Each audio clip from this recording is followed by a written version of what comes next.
Fox Sports. We are Black. We are Wisconsin.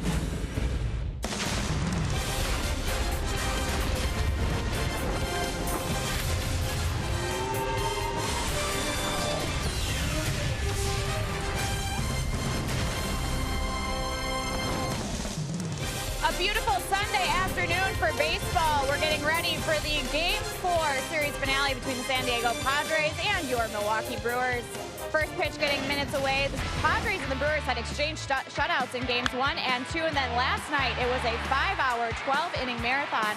The Brewers were trailing 6-2, rallied in the 7th and 8th to tie it at 6. We headed to extra baseball. Nothing better than free baseball on a Saturday night, but then NORRIS and Melvin Upton went back-to-back in the 12th inning off Chris Capuano. And the Padres took Game 3, 8-7 last night. Things wrapped up late here at Miller Park, and today as we get ready for Game 4, it will be Cesar Vargas taking the mound for the Padres. Their starting rotation dealing with a number of injuries, and for the Brewers, it will be Zach Davies getting ready for his 6th start. Good afternoon, I'm Sophia Minert here at Miller Park. We're getting ready for this series finale, and Zach Davies was winless in his first 3 starts in April, but is making steady progress here in the month of May over his first 2 starts. The first against the Angels and the second against the Marlins on the road, picking up his first win of the season. So you see the splits there for Davies. The ERA much better here in the month of May, just over 3. You see that earned run average over 8 in April. So Craig Counsell addressed what has been the difference for Davies over these last 2 starts. He's a little easier to diagnose. You know, his location of his pitches is important, and he needs to get ahead of hitters.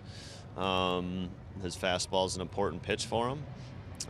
He's got the ability to locate it, and it's, you know, I mean, it's you know, located fastballs are going to make him successful, and good short small misses are going to make him successful, and that's what we need to see. Well, it's been a quiet series for the Brewers offensively, but one hitter who does have it going here, Kirk Neuenhuis. He's hitting .378 here at Miller Park. Brian Anderson and Bill Schroeder will tell you more about the outfield production when we return for baseball here at Miller Park.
Is brought to you by Menards. Save big money at Menards on all your home improvement needs.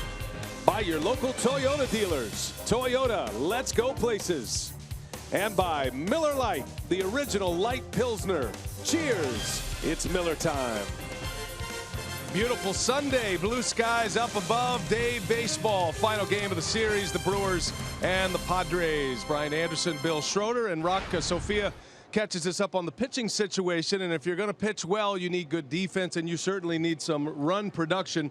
And a guy who's stepping into the spotlight here recently is Kurt Neuenhuis. Big game last night. He's been a reliable bat for the Brewers. Yeah, and this series has been rough on the Brewers offense. They haven't been able to do very well with runners in scoring position. Left 16 runners on, but one guy out in center field doing a pretty good job last night's game. A couple of doubles, 3 RBIs for Neuenhuis. 5 for 9 in the series, and he has been very good in the month of May. 344 batting average in the month of May, and he's been really good here at Miller Park this year. Almost 380 the batting average, playing very good defense out in center field, and the one guy that was able to get it done last night with runners in scoring position. 3 hits for him last night. Back in there in center field, Kurt Neuenhuis, the former Met, gets his shot once again today as the Brewers try to earn a series split against the Friars of San Diego. The finale coming up Sunday afternoon baseball on Fox Sports Wisconsin. We'll have the lineups in the first pitch next.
Milwaukee giving away the Jonathan Lucroy jerseys. Man, if you're a kid, you're in heaven today. Jersey number 20 everywhere in Miller Park. A lot of fun here at the ballpark. Sunday afternoon baseball, the Brewers and the San Diego Padres, and there's the man himself. He's got the real thing on today, and he's behind the plate as the Brewers try to earn a split in this series. Brewers baseball on Fox Sports Wisconsin, presented by Potawatomi Hotel and Casino. Spend the night with luxury. Brian Anderson with Bill Schroeder, Sophia Menard, our reporter. Today's game produced by Brent Reland, directed by Mark Vittorio, and our terrific crew here at Fox Sports Wisconsin. Andy Green and the Padres, they have just made a late lineup change. So we are at the moment entering in the lineup change into our graphic department, and we'll have that for you momentarily. I mean, we're talking about a late change, Rock, so that's obviously going to send Zach Davies into a little bit of a spin here as he's got to get ready for a new batting order from the Padres. Yeah, well, we know he's going to pitch, so we're going to start with him making his 6th start, 1-3 record. You see the earned run average at 629. His last 2 starts have been pretty good, particularly his last one here at Miller Park, where he pitched pretty well against the Angels. 6 innings, 2 runs. Last time out, picked up a win against the Marlins. Well, this is how we do it when we go old school, when there's been a last-minute lineup change. And you can see the Padres just scribbled this in as well. So Jankowski leading off, then Norris back in there behind the plate, hit a big home run last night, and then Matt Kemp. And then the middle of the order there is going to be Wallace, Upton, and Ramirez. Perella, Rosales, and Vargas rounded out. And so the Potawatomi lineup for San Diego. The change was Will Myers was in the original lineup. He was just scratched, so that set the wheels in motion. He had a leg injury in last night's ball game, had to come out. It looked like he was clutching at his calf. John Jay's also dealing with some general soreness. Nothing specific to report on that, but he is not in the lineup either. And the Padres season of disabled list entries continue. So we got it all. Pieces put in place. How's your scorebook looking? I'm good. We got the white out. First pitch of the ball game from Davies is down and away, and off we go at Miller Park. Jankowski leads it off. Second consecutive day in the leadoff spot for the speedy center fielder, with John Jay dealing with some injuries.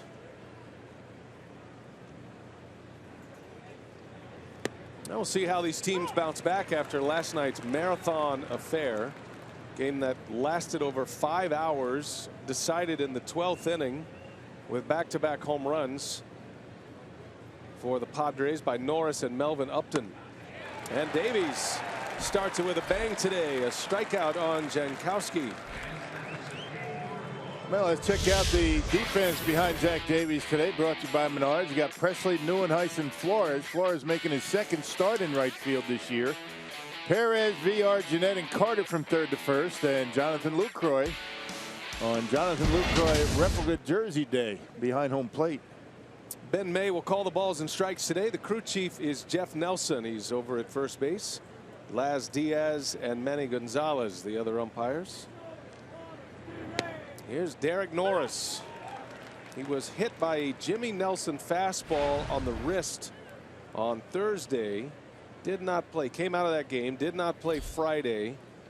And then came in last night as a pinch hitter. His first at bat, he struck out. And then his next at bat, which came in the top of the 12th inning, he broke the tie with a long home run into the Lowe's level in left field. Yeah, Cappy hung a changeup up in his own form, and he hit it out of the ballpark, and then Upton would hit one. Yeah, but he's back behind home plate tonight, or today, I should say. 1-2 the count, and a ground ball, little jam shot out to VR. Strong arm shortstop makes a play for out number 2. Hey, last couple of starts, Zach Davies has said he's been a little bit more aggressive, and when a pitcher tells you that, that means he's throwing a few more fastballs. You already see it in today's game. You know, coming in with the fastball on Norris a couple of times. Sometimes you get off-speed happy when you have a changeup like the one Davies has. Tendency to throw too many of them.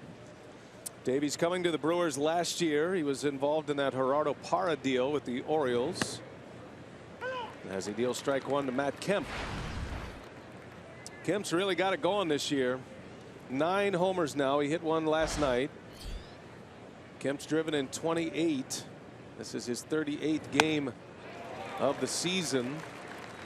And as far as home runs go, it took him about 90 games on the schedule to get to where he is already with the home run count. So he looks like the old Matt Kemp to start the season. Question will be, can he stay healthy?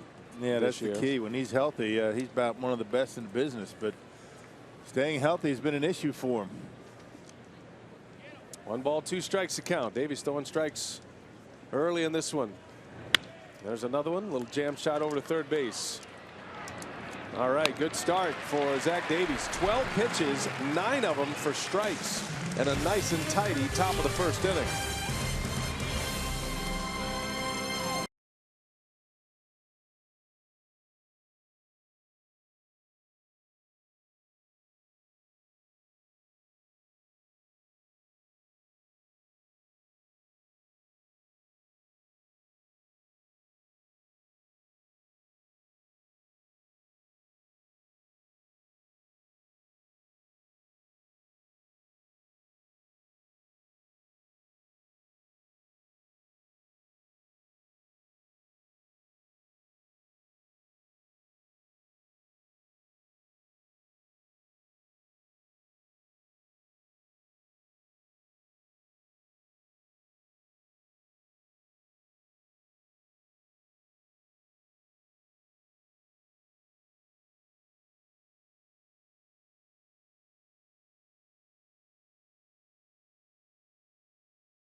Already hit the slide.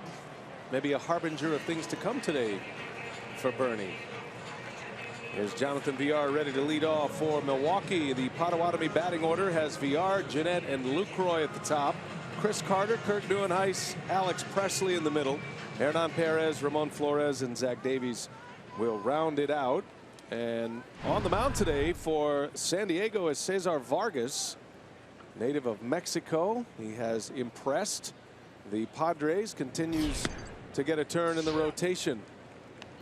Yeah, big kid, 6'2" and 220 pounds. A free agent signed back in 2009 with the Yankees. Was a minor league free agent. The Padres picked him up. Jonathan Villar back in the leadoff spot where he was last night.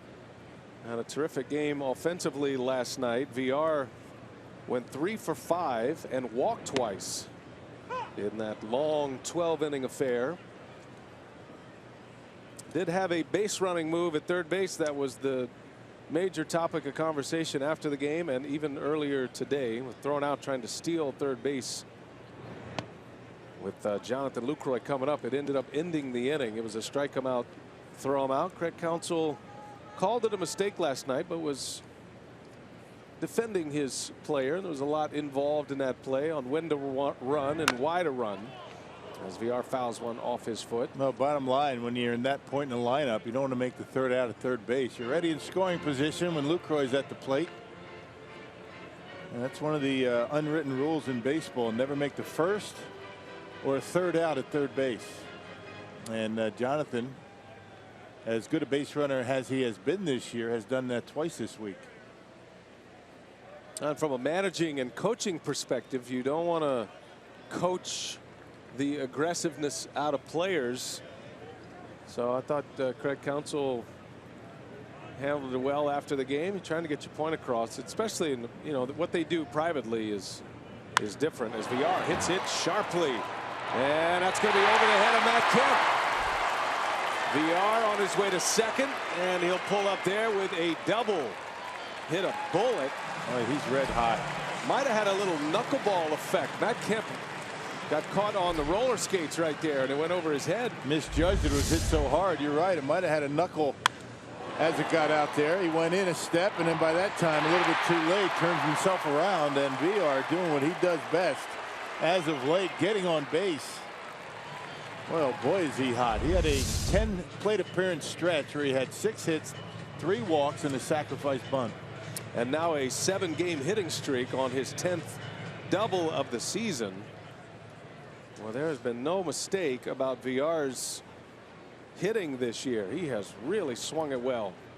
Good way to start. Here's Scooter Gennett now, back in the second spot in the batting order.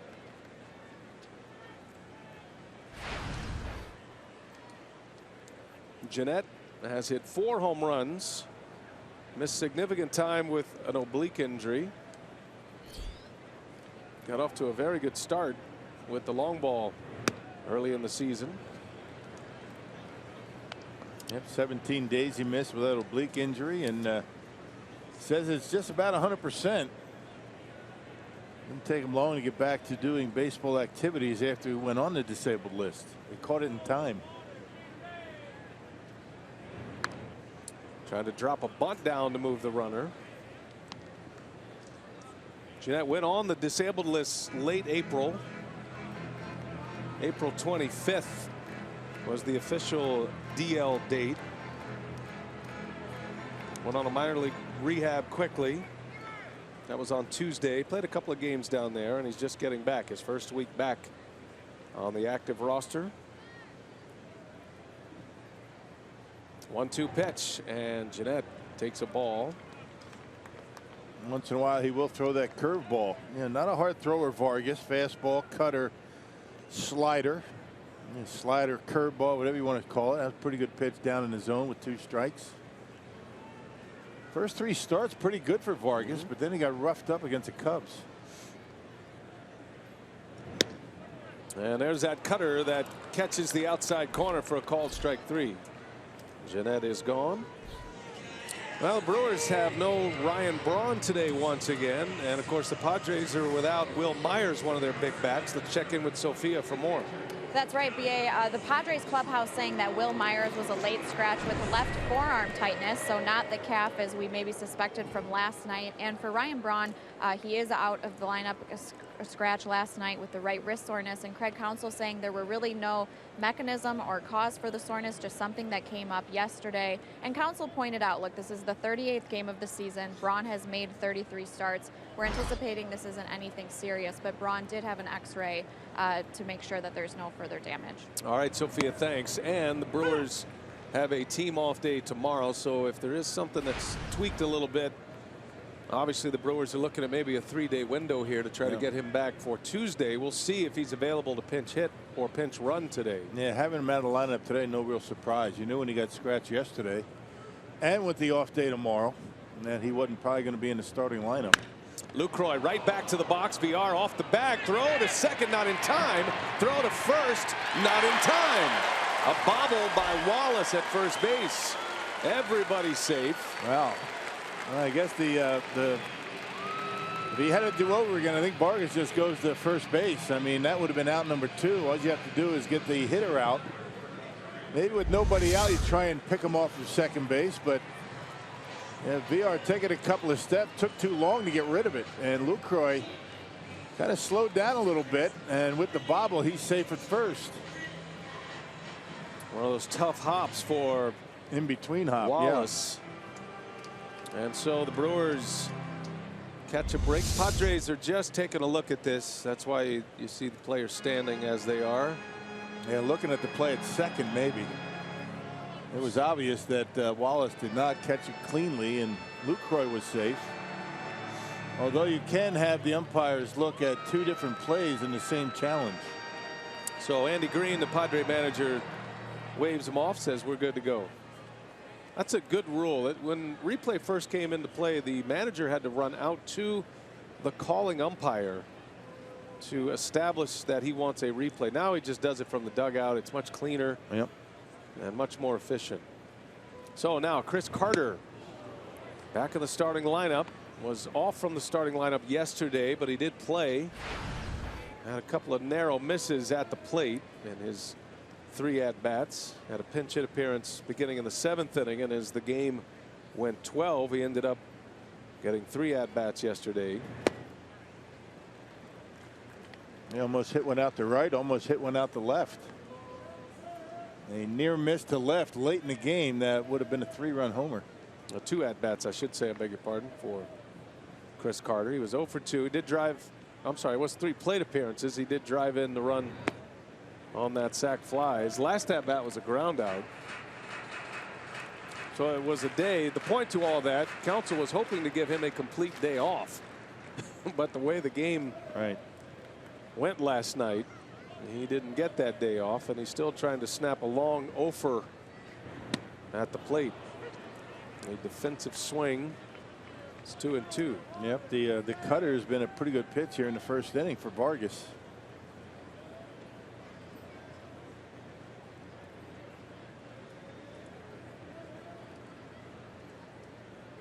First and second, 1 man out. Bottom of the first. Carter able to lay off. Vargas, does he not remind you of Yvonne Gallardo? That's a good call. I mean, not just the face, but the way he pitches and his delivery and same number. The pitches that he throws. I didn't notice that, but when I first saw him out there, I said, "That's that's Yvonne Gallardo." Very astute observation there, partner. And down he goes. So the cutter again. Carter gave up on it. Spins right back over the strike zone for out number 2. Well, let's check out the Menards Padres defense. The Padres lead the National League in double plays, and it's been that way for a while now. Upton, Jankowski, and Kemp in the outfield. Rosales, Ramirez, Perel, and Wallace from third to first, and Derek Norris back behind home plate. 4 errors committed by the Padres yesterday, and they win the game. 2 of those were on catcher's interference calls, which you never see. You may see 1 a year, but you never see 2 in a game. All right, Hector Sanchez behind home plate, the culprit. Catcher's interference is an E2, but no plate appearance for the hitter.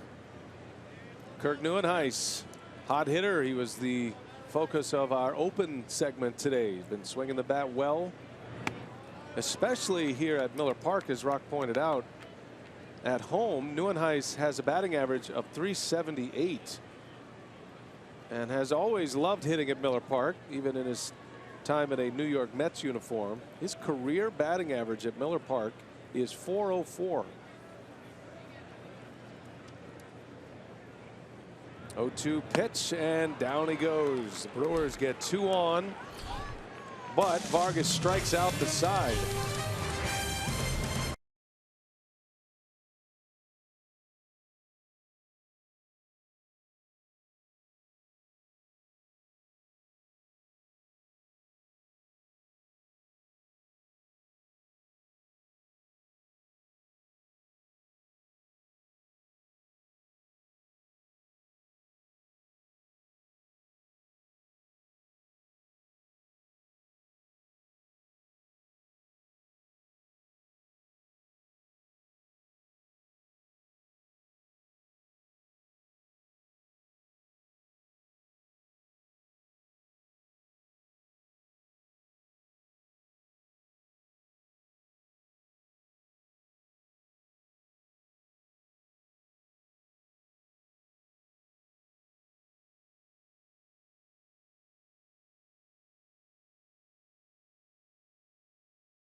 Game of the series finale between the Brewers and the Padres. Zach Davies making his 6th start of the season, and Craig Counsell likes what he has seen from Davies over his last 2 starts against the Angels and then picking up his first win against Miami, saying that his issues are a little bit easier to diagnose, saying the location of his fastball is so important for Davies, making him successful, getting those small misses, and so that's what they need to see from Davies here moving forward. And talking to Zach about the last 2 starts, he feels it's about being aggressive, making a few small tweaks mechanically, but limiting the walks as well was an issue he had in April. Well, again, the first inning, it looked like the fastball was a good pitch for him, throwing it on the corners, and just like he did right there. Every time I see Zach pitch, it always defines what's great about baseball. You know, he certainly doesn't look the part. He's a little guy, he's a skinny guy, but he's been able to master the craft to make it to the major leagues and pitch among the greatest players in the world that are playing this game right now. And that's what's so fascinating about baseball. All shapes and sizes, and he continues to defy the odds. He was one of Buck Showalter's favorite pitchers during his time in Baltimore. Showalter was just raving about Zach, and the Brewers made that trade, and Buck Showalter, I saw him shortly after that trade. He goes, "You guys got a really good pitcher and just a really great competitor as well." He couldn't stop talking about him, and that means a lot. You know, Buck's not a guy that throws out a lot of superlatives either. And he's still young, 23 years old, and still learning. And you can tell already today that you know, that commitment to the fastball, and Craig Counsell was talking about it before the game. He's got to be able to locate it, throw it. Still the best pitch in the game. And he gets a punch out. So Davies surprises Brett Wallace.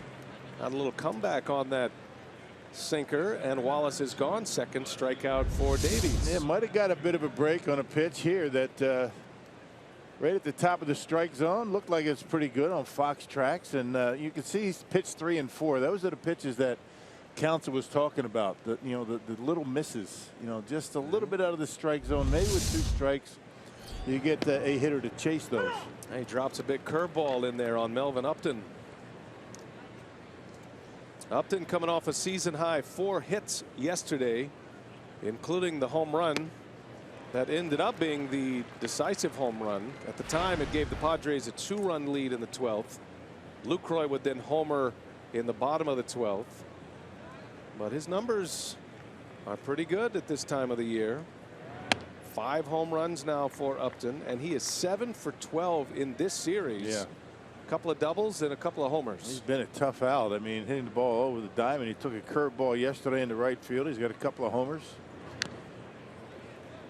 And most of his damage has come on fastballs. That's why you see Davies all of a sudden breaking out the curveball.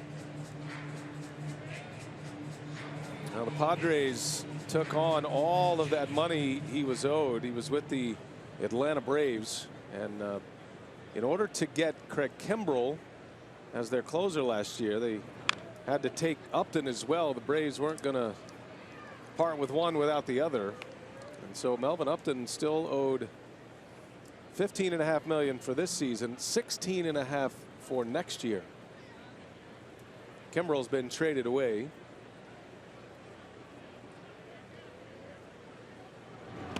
And a swing and a miss. Davies strikes him out. And a good changeup that time. He threw everything he had at Upton that time, and that's what you got to do with a hot hitter up there. Gave him the fastball. He threw some curveballs and got him on a changeup. There it is. There's a spin going down and in, and Upton over the top of it. That's a good pitch to a fastball hitter. And look at Upton's acknowledging as such. You got me. Tip your hat. So 2-men are out. Back-to-back Ks. Here is Alexei Ramirez. You know what the other part of that look is? I'm going to remember that pitch. I'm going to get you next time. That's what that is. He's looking back there. So you got me now. Well, there's a little psychology in that as well. Yeah. I mean, for a hitter and all the good players, everybody who makes it to the major leagues has really strong mental capacity as far as confidence in themselves. You don't make it here without it, but you talk to guys like Ryan Braun and guys who have had a lot of success. Did you see him? See what he just said? I'm going to get him. That's exactly what he said. There's a called strike 3. So Davies, 3 up, 3 down, strikes out the side. I don't know if you're going to get him today, Melvin. We'll see. It's going to be fun to watch. Davies on his A game early.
There, enjoying this one. Got the snacks out. Sunday baseball at Miller Park. Greater coverage of baseball brought to you by T-Mobile, and let's take you around the league. Last night, Drew Stubbs had a walk-off homer in the 10th inning. Rangers are hot. They've won 6 of their last 8. Posey had a big night. Giants have won 4 in a row. And Corey Seager of the Dodgers also performing well last night. The Dodgers have won 8 of their last 12 at the top of the National League West. The Stubbs story is interesting as Presley flies to left. Long run for Upton. He's got it for the out. And remember, Rock, he was let go by the Rangers, taken off their major league roster just a few weeks ago. He went home to Austin, Texas, where he's from, just hanging out. They re-signed him because they needed an outfielder. He goes back to the big leagues, and it's a walk-off last night. There you go. Stubbs has always had big power. Making contact has been his problem. He can run. Terrific outfielder. The Dodgers, Giants, both playing pretty good baseball right now. Padres in that National League West. And San Diego, despite their record of 17-21, are only 3.5 back of the Giants and the Dodgers. Hernan Perez with 1 away. Yeah, they passed the Arizona Diamondbacks last night with their victory. The Diamondbacks have lost 4 in a row. Did you see the Diamondbacks home record? 5-15. Yeah, not good. Wow. Arizona's got problems. And they have Michael Bourne on their way. They just signed him. There's a swing and a miss by Perez. 1-2 the count. Bourne's having a hard time finding a home right now. They got Tony La Russa running the baseball operations for the Diamondbacks. Dave Stewart is his general manager.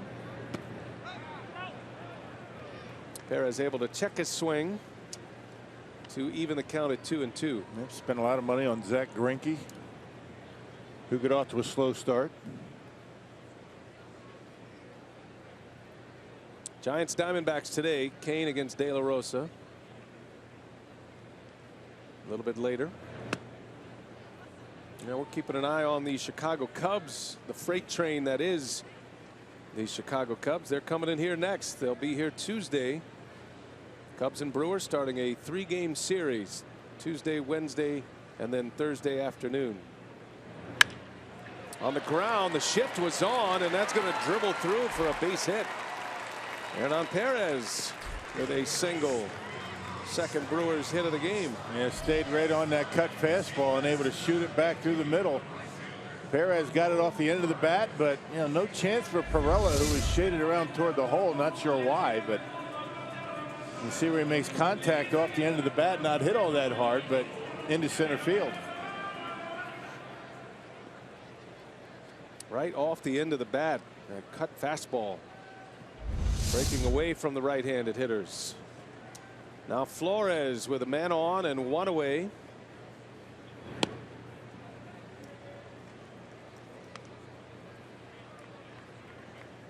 Ramon getting the start here today.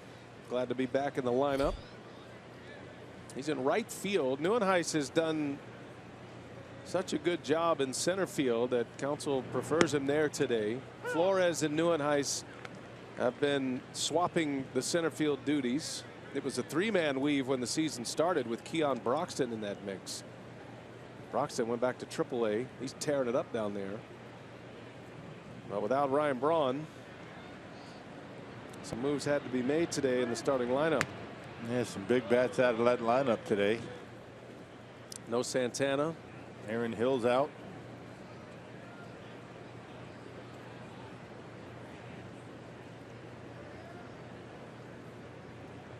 One ball, 1 strike. Flores slaps one past a diving Rosales. And here comes Perez to third. That's going to be a double for Ramon Flores. And the Brewers get something cooking here in the 2nd inning. There's a nice at bat right there, staying right on it and tucking inside that third baseline.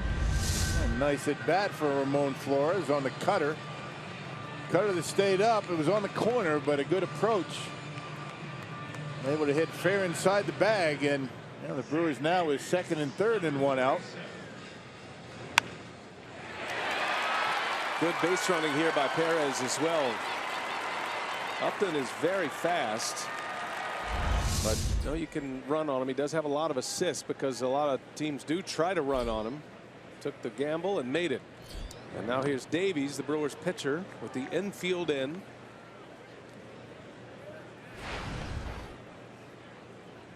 Zach still looking for his first hit. In his career, he is 1 for 20.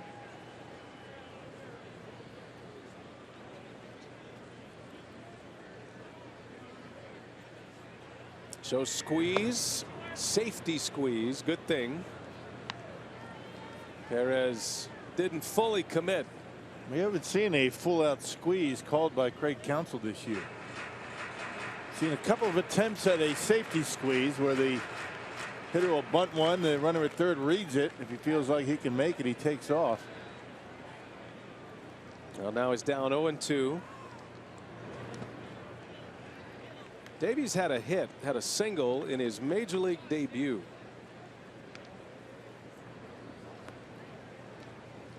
So he's trying to snap an 0 for 19 now, Rock. Kind of got everybody's hopes up right away, didn't he? It's not a place you want to start from, although that had to be a great feeling. Yeah. Well, maybe he's due here. And he takes one off the plate, showing a good eye. Was that a good eye, or was he just completely frozen by the pitch? That's a good eye. All right.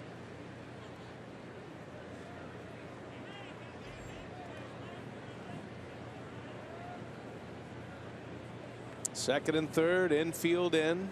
Brewers pitcher batting. And a little chopper. Perez going to hold his ground. Tough play here. Nice. And no play. And Perez did just enough to distract Ramirez, and everybody is safe. That's going to be a base hit. That's a perfect way to put it, too. He didn't go too far where he's going to get caught off the bag. And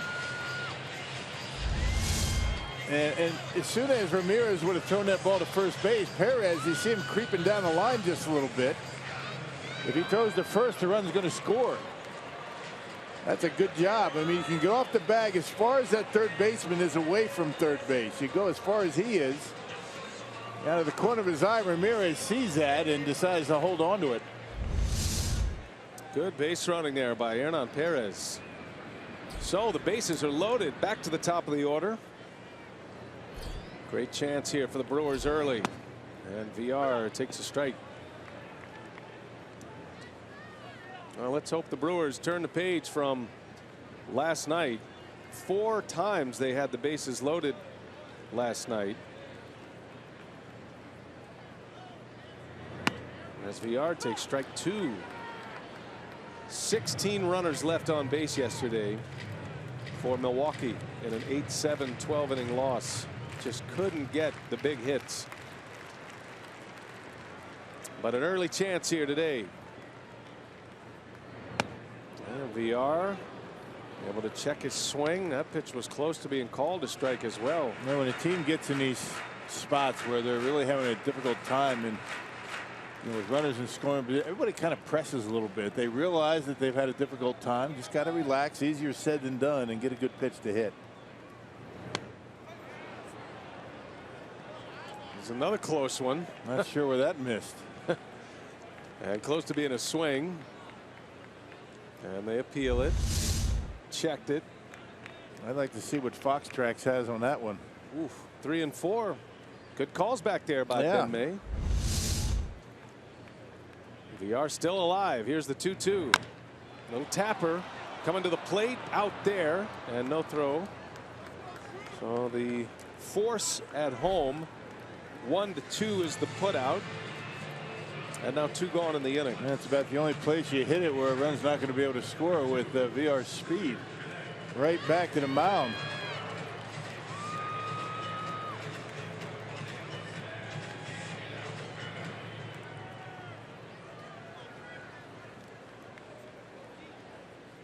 Cesar Vargas called up from Double-A. He's had a nice little run here until his last start for the Padres, his last start against the Cubs. Scooter Gennett with the bases full of Brewers and 2 outs. Right off the end of the bat. And Vargas is going to get out of the inning.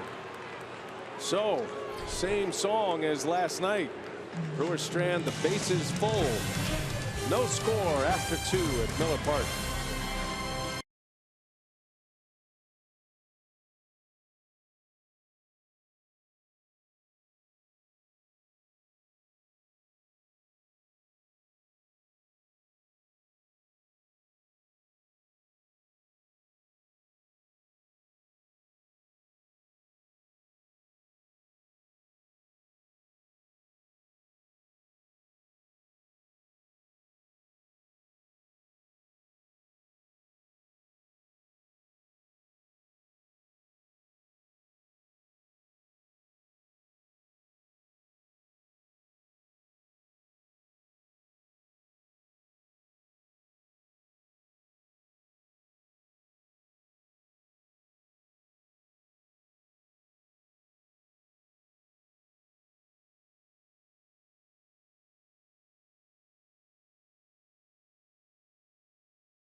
The Brewers and the Padres, no scores. We head to the third. I'm Sophia Minert, joined now by our good friend Cecilia Gore, the Executive Director of Brewers Community Foundation. And Cecilia, the annual online auction is underway. We have the big finale on Tuesday night. As always, you guys have a number of unique fan experiences for people to bid on. We do. It's another exciting week. We've been at it in the concourse with our BCF week, and the ultimate auction has started. We've got some amazing experiences, and I hope people will bid. And as always, BCF sponsors so many local organizations here. And how does this online auction help impact those organizations? Well, people have been very generous over the years. They've made some substantial contributions, and we use that money along with the other money that we raise to support about 200 nonprofit organizations in the areas of health, education, recreation, and basic needs. All right, well, that online auction does go until Tuesday. You can go to brewers.com/BCF, and we would be remiss not to mention BA and Rock. There is, of course, the Brewers Fantasy Camp experience that you can bid on, and our personal favorite, lunch with you guys. So we need to maybe up the ante a little bit, or is it too soon? No, it's never too soon. I thought the first up the ante, because it's all about us when we do this. We want to make sure we're the highest thing on the board. Sophia, you have to commit to be there with us for the lunch. Oh, I'm committed. Yes, I'm in. So it's not just BA and Rock. It's you too. She has to be on the title of the package. Right. We got to get her name on there. She needs to be a headliner. But whatever you can think of, Sophia, and thanks to Cecilia. She does a great job, her and Katina Shaw, Community Relations Department.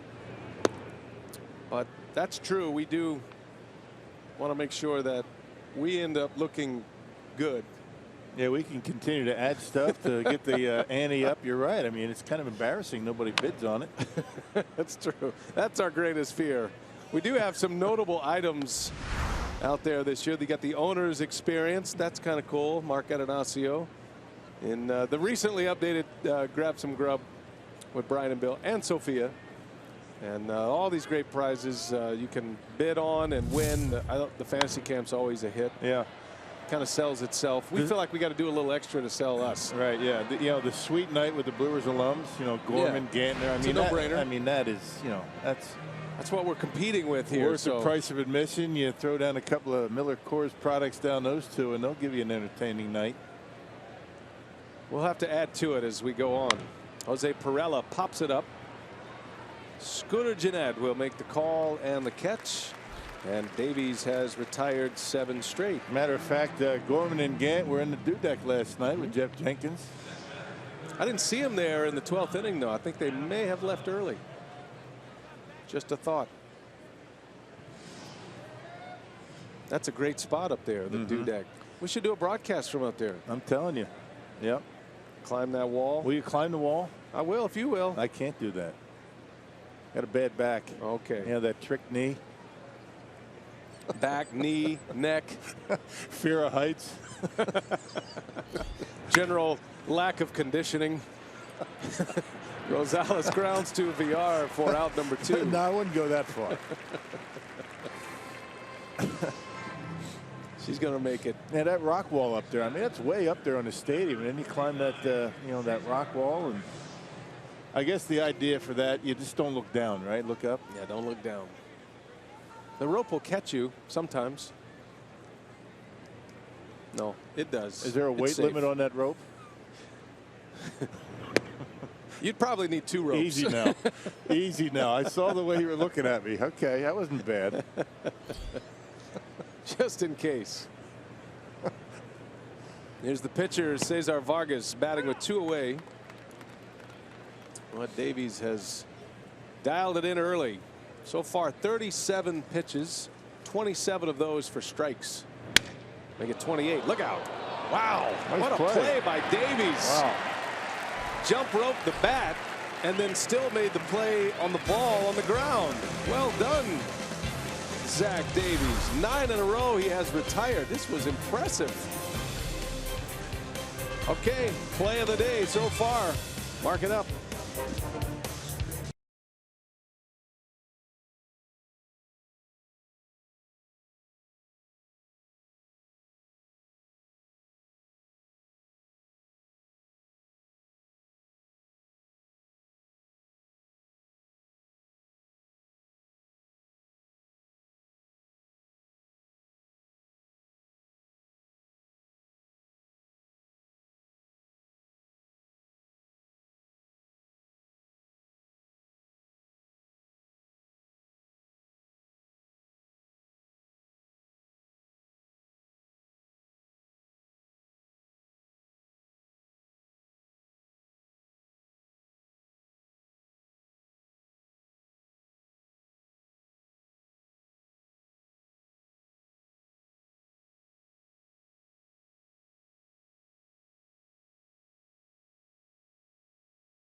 Inning, Zach Davies pitching well, retiring 9 straight. Now his catcher, Jonathan Lucroy, ready to lead off here in the home third. Lucroy, as far as catchers go in the major leagues, he is putting some pretty good numbers up there. His 37 hits, second among big league catchers at this point. The .325 average is third. He's hit 4 homers this year. His 4th came in his final at bat last night. So top 5 in all the major offensive categories. It just shows you what he can do when he's healthy. I mean, he wasn't healthy much last year, got off to a slow start, then he had the broken toe, and then the concussion that ended his season. And a healthy Jonathan Lucroy is always going to be able to hit. A good bounce back season for him. He was very frustrated after his season last season. Started with a broken toe early in the season and then ended with a concussion at the end of the year. Cesar Vargas back to work here in the third. He just stranded the bases loaded.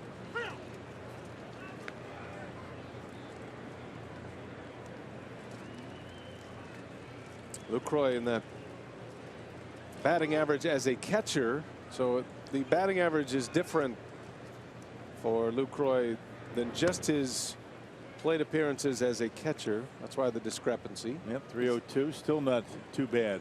That includes at-bats as a pinch hitter or as a first baseman like we saw last night. Made his 2nd start of the season at first. Little flare, right field. Coming in is Kemp for out number 1. Yeah, Lucroy also was the designated hitter one game in interleague play. I think it was Minnesota. Wilson Ramos has the top batting average among catchers in the big leagues. And Yadier Molina has the most hits. Lucroy right behind him in that category.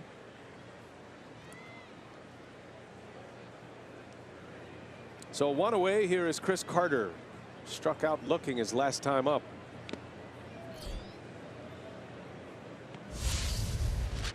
Carter at the top of the Powerball home run leaderboard with 10. And then Braun with 7. Braun missing his 2nd consecutive game, as Sophia reported right wrist. That ball's tagged deep center field. How far will it fly? Oh, off the scoreboard. Chris Carter launches one out of here. 1-0 Brewers on a bomb by Carter. Home run number 11. Wow. Well, a good way to snap an 0 for stretch. 0 for 23 over with this cut fastball, and look at Carter gets good extension, nice easy swing, and off the scoreboard out there in center field, a blast.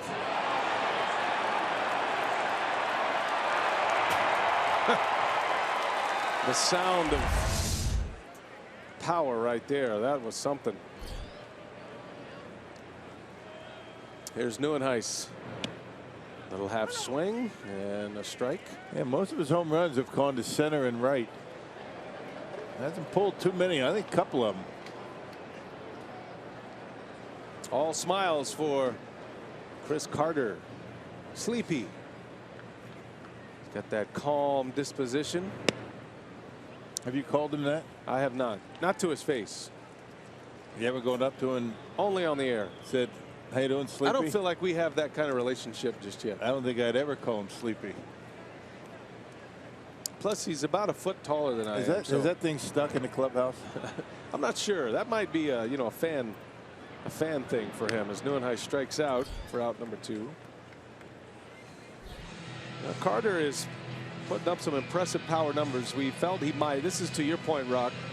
So only 3 of his 11 have been pulled. Everything else to center field and right field.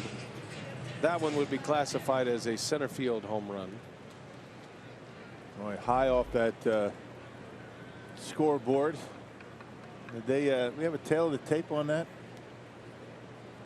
It's coming. It is rare to see a right-handed batter hit one that far in that spot. There are only a handful of right-handed batters that can do that. Going to be north of 450, you would think. Yeah, and it really didn't start. It just started coming down too, right? I mean, if you think about it, if that scoreboard wasn't there, where would that have landed? In the Brewers players parking lot? Probably would have landed off your windshield out there. That would have been okay. The 1-1. Presley gets sawed off, fouls it away.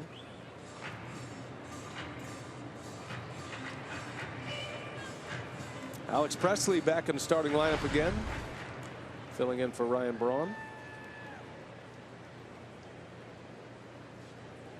Sophia telling us earlier that not thought to be serious, but a little precaution for Braun. If you're just joining us, he's missing his 2nd consecutive game with right wrist problems.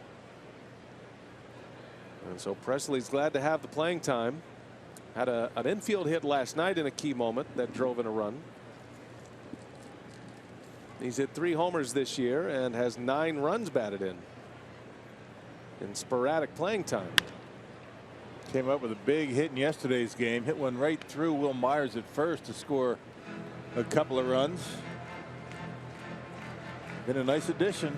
And the guys that have come up from the minor leagues, he and Perez have done a pretty good job at the plate.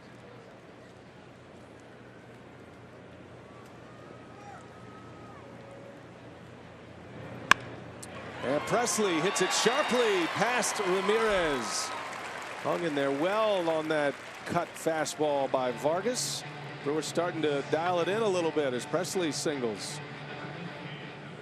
Yeah, didn't try and pull it, just out of the reach of Alexi Ramirez, and another base hit for Alex Presley.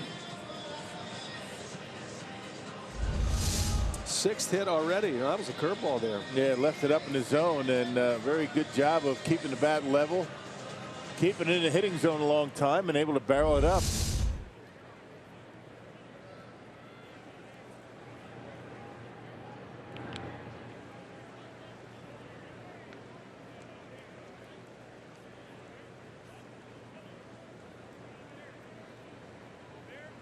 Six hits for the Brewers. They stranded the bases loaded last inning. Had 3 hits in the inning and failed to score.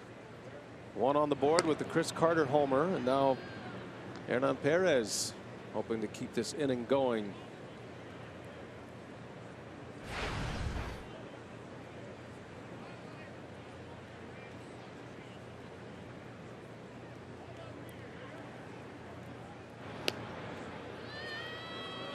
Now, when you're a pitcher like Vargas, it is imperative when you do have base runners that you keep them close. So no surprise, he's got a very good move. Quick move to first. Gets it to the plate quickly as well. Catchers love a guy like this. And this would indeed be a running situation for Presley as you get to the bottom of the batting order. Perez, Flores try to get to second base where a single can score another run.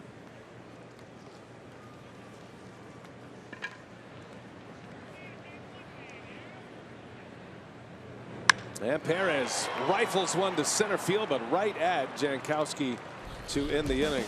Hit it hard, nothing to show for it. Chris Carter's got something to show for it. A booming home run off the scoreboard in center field. A monster, and it's 1-0 Brew Crew.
With a big fly to center field, Brewers up 1-0, and we talked about Zach Davies and the importance of location, particularly with a fastball today, and he's been working all 4 quadrants of the strike zone. Now, good pitch up and away. You're getting a strikeout on that, then comes up and in on Brett Wallace for a called strike 3. Change up, down and in. And another strikeout, and down and away. So all 4 quadrants of the strike zone. Very effective location so far for Zach Davies. They call it rocking the boat. Inside, outside, up and down he goes. Davies has had spot on command thus far. 38 pitches, 28 of those for strikes. And he's retired 9 in a row to start the game. Back to the top of the order here in the 4th. Travis Jankowski, Derek Norris, and Matt Kemp. Changeup and a dandy. Swing and a miss. 0-2 the count.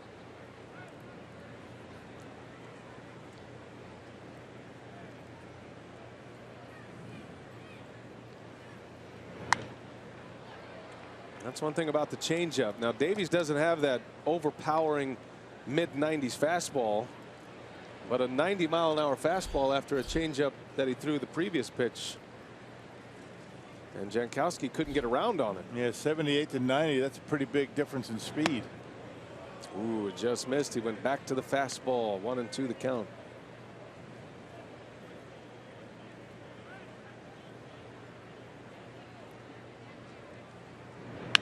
Another changeup. Jankowski slaps one into the gap in left center. That's going to go to the wall. And the speedy center fielder all the way around. He's going to third. VR's throw to third. The tag, and he is safe. Wow, that's pretty good speed right there. A triple and a base hit into left center. Wow, going to the wall in left center. You don't see many guys be able to get a three-bagger. That guy can run. Kind of just served that changeup out into the gap in left center, and he's thinking three as soon as this ball is hit. I mean, that's the only way you can get a triple out of that. I mean, running hard all the way, never slowed down around second, and in safely. First triple of the year, clearly safe. That's impressive. Impressive speed. So a leadoff triple, first hit of the game for the Padres, and now Derek Norris. And he hits one hard to right, coming in to make the catch. Flores tagging Jankowski. The throw is late, and a run is in. Heck of a play by Flores. Derek Norris a sac fly and an RBI to tie it up.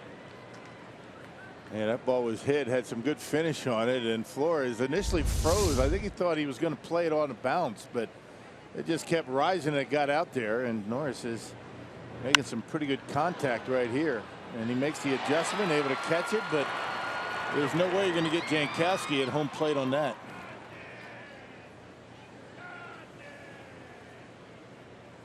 But a pretty good throw. Yeah, nice and accurate on a hop. A little bit of a stumble, still able to recover to score. That great speed. The speed got him a triple and sets up the Padres' first run as Matt Kemp bats with nobody on. But again, how many triples do you see on a double to left center? Not too many. Pretty good speed going around those bags. Yeah, especially here with the short porches in the gaps. Yeah, right center, right field line. Normally when you get your triples, because the throw is so long into third base.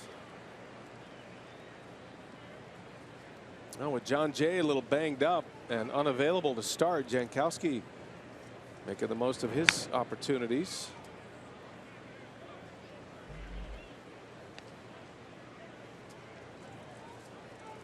One and two to Matt Kemp. Yeah, a couple of walks yesterday, no hits, but a stolen base, a run scored for Jankowski last night.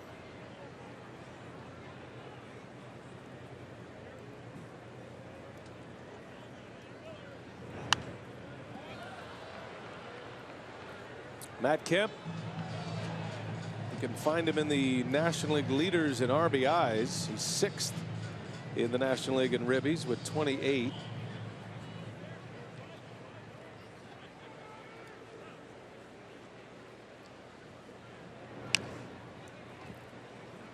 Only hit 8 home runs in the entire first half last year. Did not hit his 9th home run last season until July 17th. Game 90. And hit number 9 last night. Padres had back-to-back homers twice last night. Davies strikes him out. Kemp is gone. Changeup from Davies, out number 2. He's got a good one going tonight, or today I should say, and Jankowski got a triple on that changeup, and that's a pretty well located one down in the zone. 90 with a fastball, 78 with a changeup. His curveball coming in at 73 miles an hour. The speed range for Davies. Slowest pitch there would be his curveball at 72. Brad Wallace, originally in the starting lineup as the third baseman. Padres made a very late change to their lineup. Will Myers was scratched just before first pitch, which sent Wallace over to first for Myers. Andy Green had to mix and match a little bit. Rosales went from second to third, and they had to bring in Pirela.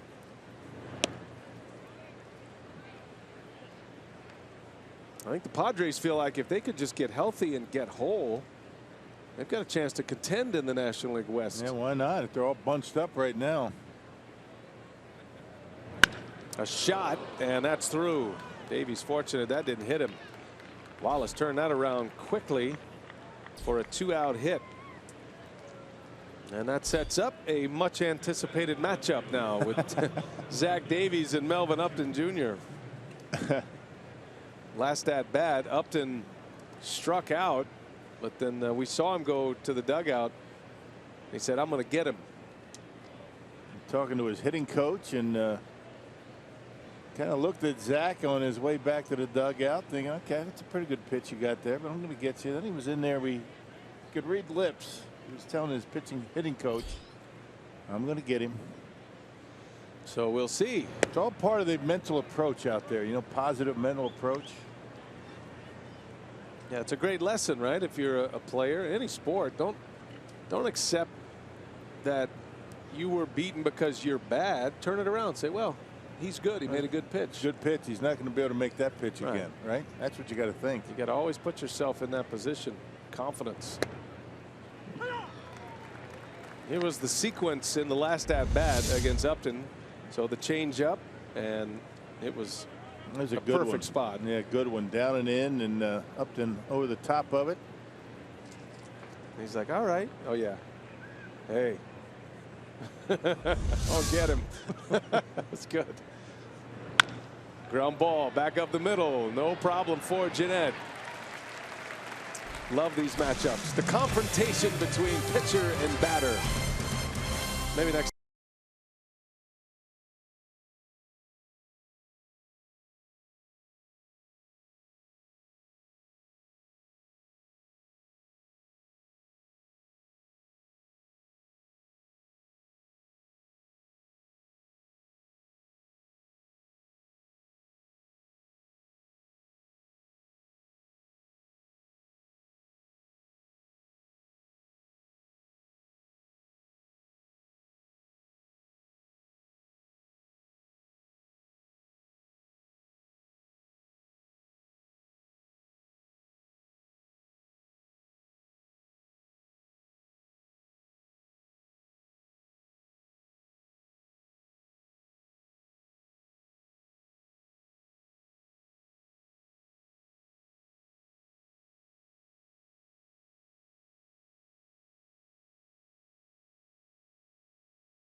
Just score on a sac fly from Derek Norris to even it up. Chris Carter has a home run today for the Brewers. Long home run to center field. Our Carsuit.com trivia today, Rock. Who are the 3 players in MLB history to have 500 homers, 600 doubles in their career? Big numbers. Only 3. Good question today. Yesterday, Jeff Jenkins was in our trivia question. Homered in his Brewers debut. And he's been the last one to do that. Had a nice visit with Jenks. Looking good. And he looked the same as he did when he was playing. Ramon Flores starts it for Milwaukee. Then Davies, the pitcher, and then back to the top of the order.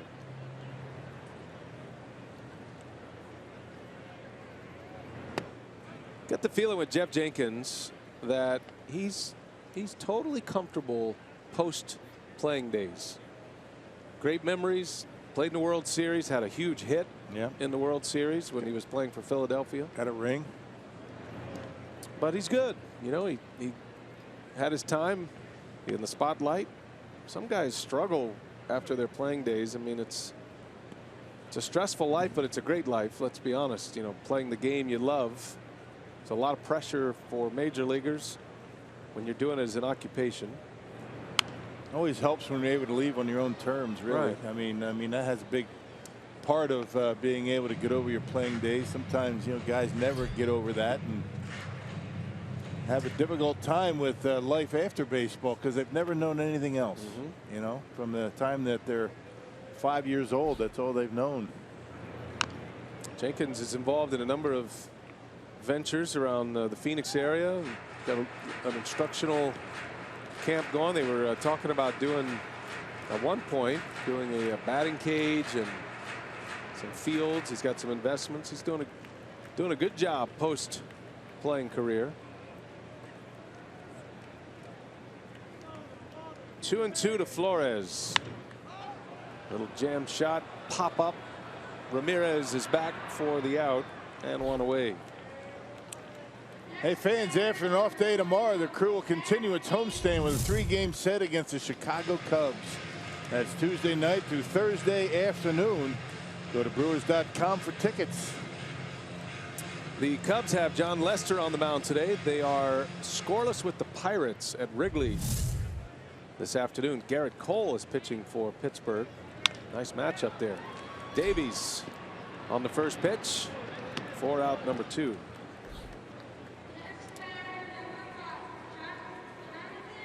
Cubs have tomorrow off as well. So both of those teams, the Brewers and the Cubs, will enjoy a scheduled off day before they start the series Tuesday at Miller Park. Kyle Hendricks and Chase Anderson are the probables for Tuesday. If you're thinking about a trip, you got John Lackey and Jimmy Nelson Wednesday. That's the one that is on my radar. Good matchup there. Big old country strong power right-handers. Yeah, unfortunately the Brewers are going to miss Jake Arrieta. Jason Hamill goes Thursday, the day game against Guerra. That's on the books for now. Brewers offense okay with that. Arrieta's won 18 straight. Yeah. He's 7-0 or 8-0 this year. An amazing run for the reigning Cy Young Award winner.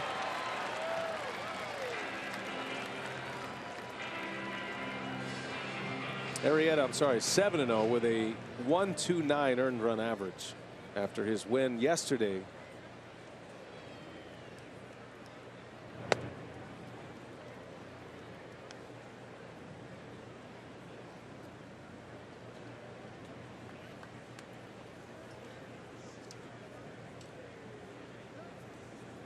Two balls, 2 strikes on VR. Count stays at 2-2.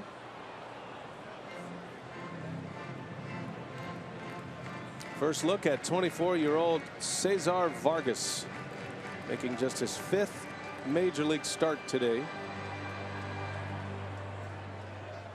Back-to-back losses for him. Last time out, lost to the Cubs Tuesday. And he strikes out VR to win the inning. Bounce back inning for Vargas. 1-2-3 with a punch out.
Closed on a cool Sunday afternoon in Milwaukee. Padres coming up.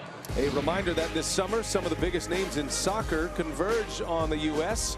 The 100th anniversary of one of the world's biggest tournaments. Coverage of the Copa America Centenario begins June 3rd across the networks of Fox Sports. Oh yeah, dig it in. Cotton candy. Kids eat free today. No, leave that there, Dad. That's for later. Yeah, but it's the apple slices, the hot dog, and the ice cream. You got to. That's right. You got to pay for the cotton candy. You got to whip out for the cotton candy. Oh, that's what we do. Certain things are complimentary. When was the last time you had cotton candy? When Maddie was young? Yeah, maybe? not since Maddie was about that age. Right, yeah. She's 16 now, not necessarily into the cotton candy. I'm back at it. Got a granddaughter.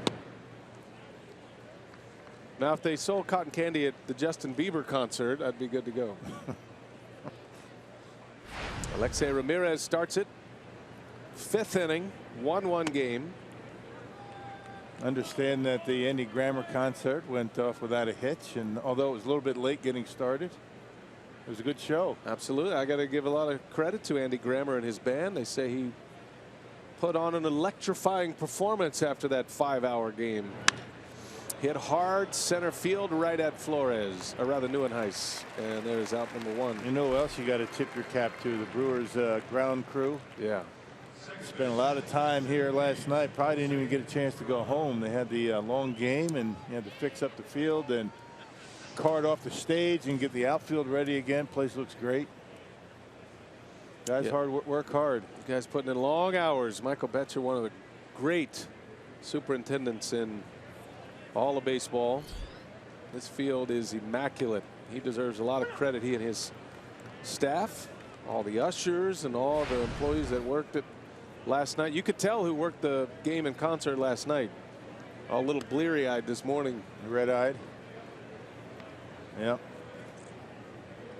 Well, it's good fun, you know, make a good memory on a Saturday night.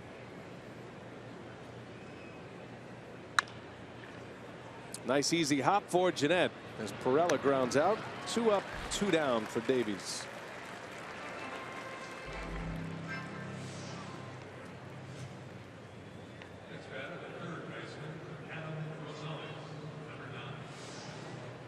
Davies giving up the 1 run. Gave up a leadoff triple on a 2-strike pitch last inning to Jankowski. As soon as he let it go, you know he wanted it back. He left that changeup up in the strike zone, and Jankowski, who struck out on that pitch his first time up, hit one into the gap. Ended up at third to lead off an inning, and then the next batter, Derek Norris, hit a line drive for an out, but a sac fly. That's the Padres run. The Brewers got a home run from Carter in the bottom of the 3rd, which snapped an 0 for 23 for Chris Carter. His 11th homer of the season. They measured that homer, by the way, at 443.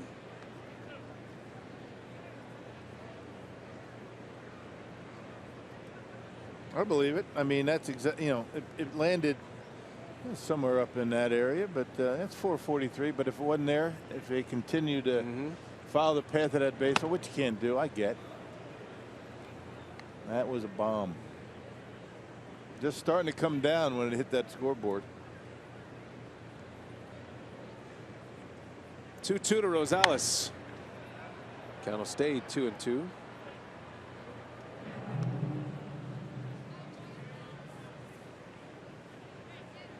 Carter will hit next inning. With his power, he's one of those guys you stick around for his at-bats. Foul ball, fair bat. And a lot of bats heading to Brewers in the field. Remember, Zach Davies hopped over one and made a play on a ground ball. Look at that bat. Not much left of that. Like a lawn dart out there. Right on the hands. Yep, jam shot. And how's that feel, Ron? Not good. That's that changeup. Changeup curveball. Even at 90 miles an hour, you can get onto some fists. 2-2 again. That's smoked into center field. Back is Neuenhuis, and he's got it for the out. Zach Davies, 3 up and 3 down, sets us up. Bottom of the 5th, all tied at 1. And the Brewers will have GENNETT, Luke Croy, and Chris Carter.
Afternoon at Miller Park. All the kids receiving a Jonathan Lucroy jersey. We are even at 1 as we are in the bottom of the 5th. We check in our minor league report. The Brewers had a 5-hour-long marathon last night, 12 innings. Well, the Sky Sox, they decided to play just a little longer. They went 18 innings. That game lasting 5 hours, 29 minutes, the longest in franchise history. So, BA and Rock, here's some fun facts. There were 12 pitchers, a combined 537 pitches thrown. Good for 41 strikeouts, and right fielder Andy Wilkins was the hero in that one. The single to left, part of a 3-hit night for him. They won it 2-1. He was 3 for 7, Sophia. 7 at-bats last night. And there were a number of players for Salt Lake that had 8 at-bats in that AAA game last night. We thought we had a long night at the ballpark. They beat us by half an hour. GENNETT leads off. Vargas misses away. 2-1 to count on Scooter. You got Lucroy next and then Carter. We're talking about Keon Broxton and how well he's been hitting. Had a 12-game hitting streak. He was 0 for 7 last night. Those are tough to bounce back from. He's still hitting 300 though. He's done a good job since heading down to AAA. Yeah, he needed to go down and get some at bats, get some everyday playing time, take the pressure off himself, and he's responded well.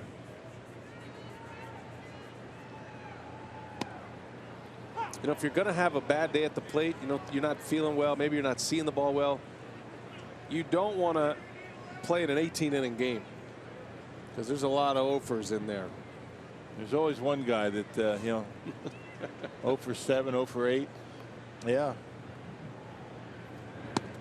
There's a called strike 3. GENNETT is rung up again. I'll tell you, Vargas has got some good off-speed pitches working today. I mean, he's got a lot of his strikeouts on that cutter. He's got throwing a curveball. Check it out. Look at Norris setting up right there. Doesn't barely have to move the glove and catches the upper part of the strike zone. Oh, look at that cluster of pitches. Everything is away and up. You can see the spin. The cutter didn't cut much, but able to catch the corner with it.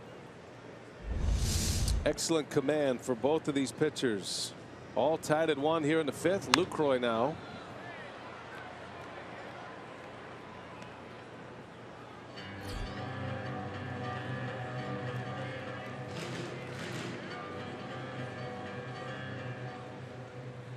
They gave away Jonathan Lucroy jerseys today, all throughout Miller Park for kids. It's always a big hit. Good crowd on hand today, and you see number 20 displayed everywhere.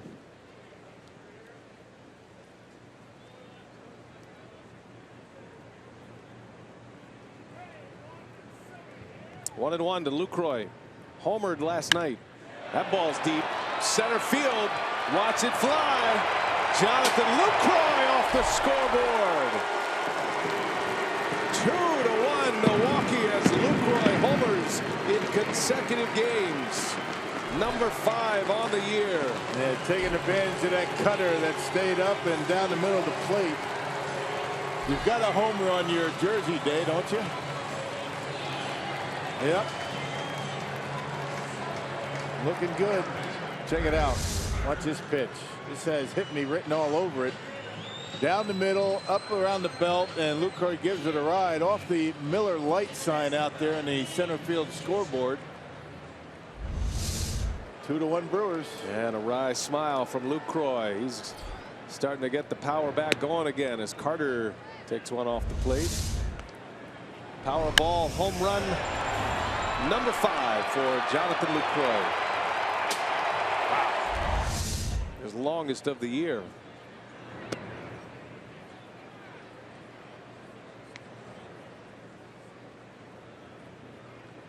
Well, what a hitter. Yeah, he's something. When he's healthy, he can hit. I mean, he doesn't go into too many long stretches where he doesn't get hits. He's got that kind of swing. He stays on the ball well, goes to right field, and you know, all of a sudden now, as we head into the middle part of May, he's starting to turn on some pitches and hit some home runs. 2 balls, 1 strike. Carter takes one inside. Didn't miss by much. Carter and Lucroy with 2 400+ foot home runs today. Both off the scoreboard in center field. In the right. Hit well, but can't get it. Over his head. Carter on his way to second. Whoa, hold it up. On his way back now. Pulled the reins on it. Good idea. That's how hard he hit it. Kemp played it well. Long single for Chris Carter. And that ball had a little extra carry to it. Yeah, I mean, some backspin on. There's that cut fastball again. He's starting to make some mistakes with that pitch. That a 3-1 pitch, and Kemp not able to catch up to it. Gets it quickly, and you know, after Carter goes about halfway, he decides he better turn around. That was a good throw into second base. His heart wasn't in it. Still only 1 out as well. Here's Neuenhuis. Shows bunt, drops it down foul. Not a bad idea. Rosales was very deep at third base. If he keeps it on the grass, that's going to be an easy base hit for him.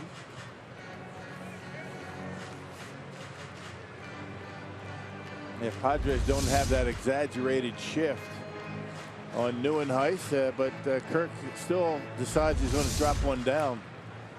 Well, now Rosales creeps in a little bit. Might open up a hole for you. Neuenhuis's first 2 hits yesterday were to the opposite field. Then he had a double that he pulled down the line. Padres still are not convinced that Neuenhuis can pull the baseball. No, now with 2 strikes, you got Rosales going over to the opposite side of second base. You'll see teams do that a lot, figuring that a guy's not going to try and bunt with 2 strikes. 0-2 the count with Carter at first.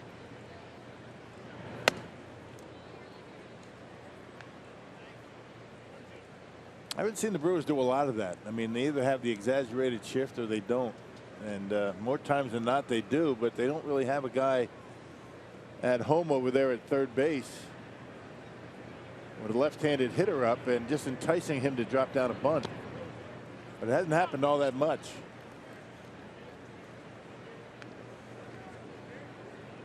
Well, the Padres are a team that does shift a lot, not as much as the Brewers statistically. Brewers are using the 3rd most shifts in baseball. Padres are 8th right now. The Astros are the leaders in shifts, and it's really not even close.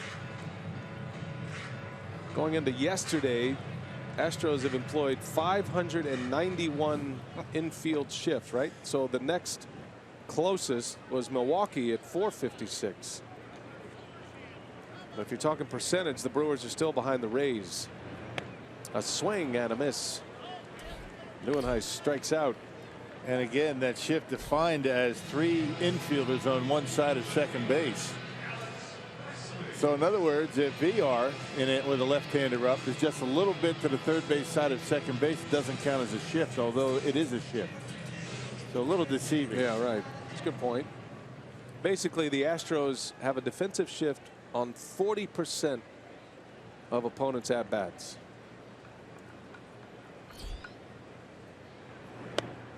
Presley is swing and a miss. What I thought was interesting is Joe Madden, who is, I don't want to call him the godfather of the shift, but he's the one that brought it back in a big way when he was with the Rays. The Cubs are hardly shifting at all in Chicago. The second fewest in baseball. Nice play by Vargas on a hot ground ball from Presley, and that'll end the inning. But the Brewers regain the lead, and this time it's Jonathan Lucroy who rattles the scoreboard.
We head to the 6th inning, and there's another all-kid giveaway coming up 2 weeks from today as the Brewers play host to the division rival Cincinnati Reds, and all kids 14 and under get a paint your own Brewer bobblehead.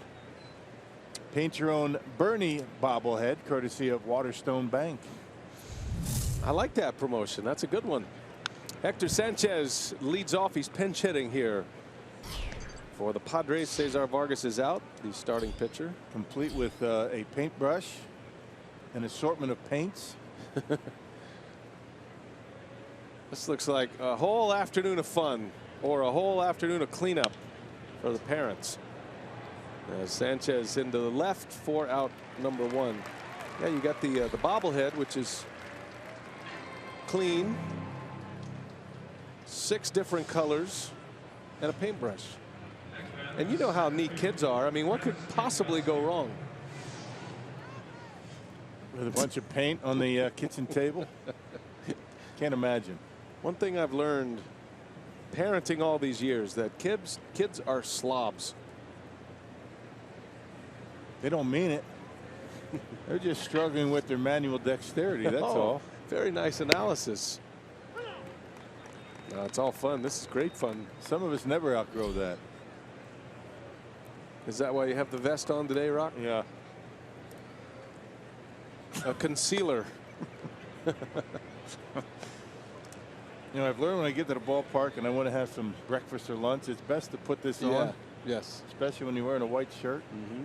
Well, or you could put a bib on. Jankowski, hot shot. Nice play over there at third base. So Perez playing in, trying to take the bunt away from Jankowski.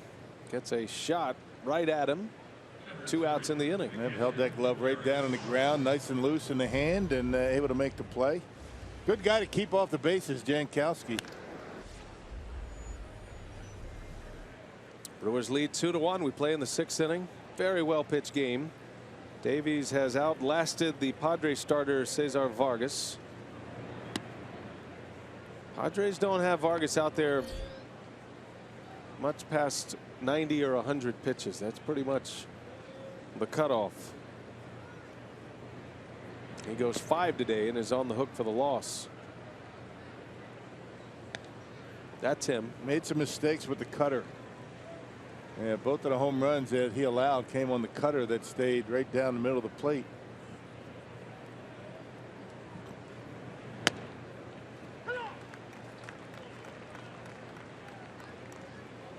Derek Norris is a hot name on the trade circuit. Padres will have to make a decision whether they want to trade some of their pieces, but a lot of teams would love to have Norris. Brewers in the same boat with some of their top line players. It'll be interesting to see how the summer goes as teams get into pennant races and want to try to make a push. Good fastball. 3-2. Yeah, had him, I think, leaning for an off-speed pitch. Didn't think he was going to challenge him with a fastball in 3-1.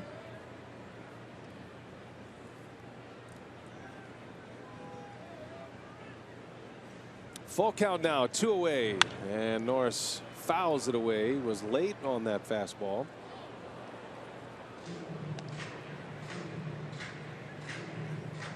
San Diego is hoping they're in acquire mode and not trade mode.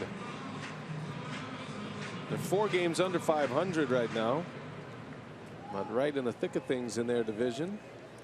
So this will be an important 6 weeks for them. As Norris, oh, what a play! Chris Carter lays out the big man, doing it on offense and defense. Taking a hit away from Norris. Carter with the diving stab. And a 1-2-3 inning for Davies.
For Major League Baseball's first annual Play Ball Weekend, proudly supported by Chevrolet.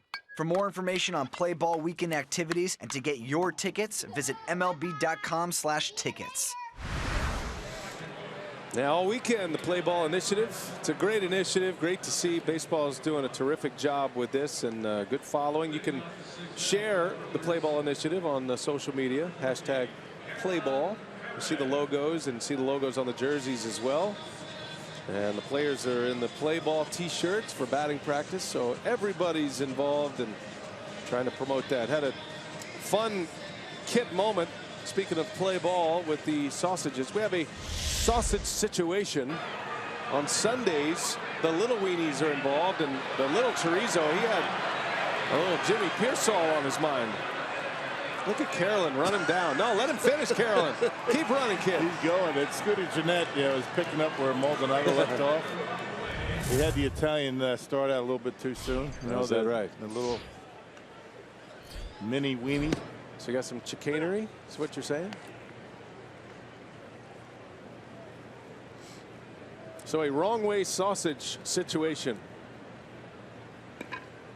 sets us up for the bottom of the 6th inning with Hernan Perez. New pitcher is Kevin Quackenbush for San Diego. The starter Vargas was pinch hit for 5 innings, 2 earned runs. Yeah, Quackenbush allowed a couple of runs, 1 hit, but 2 walks. One of the 12 walks issued by the Padres last night. One of 3 pitchers that the Padres had to use in the 7th inning in yesterday's game.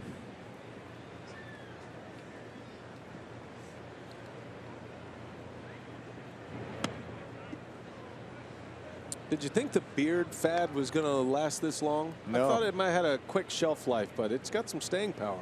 I was looking at Derek Norris, and how many catchers, have a big bushy beard like that, Yeah. right? I mean, that's got to be hot as the summer approaches.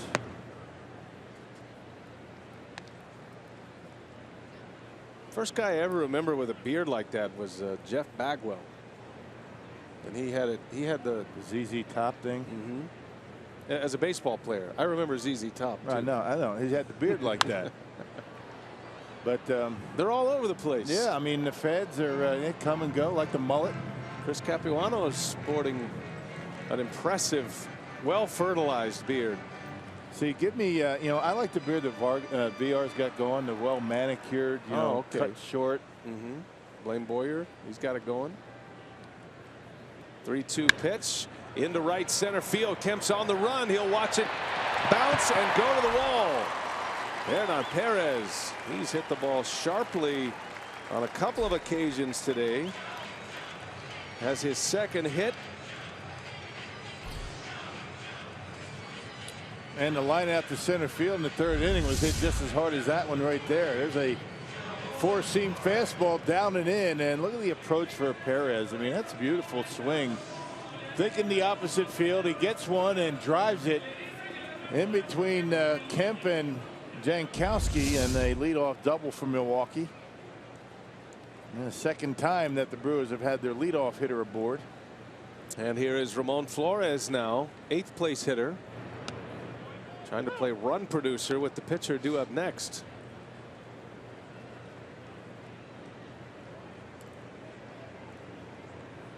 Quackenbush appearing in his 21st game already.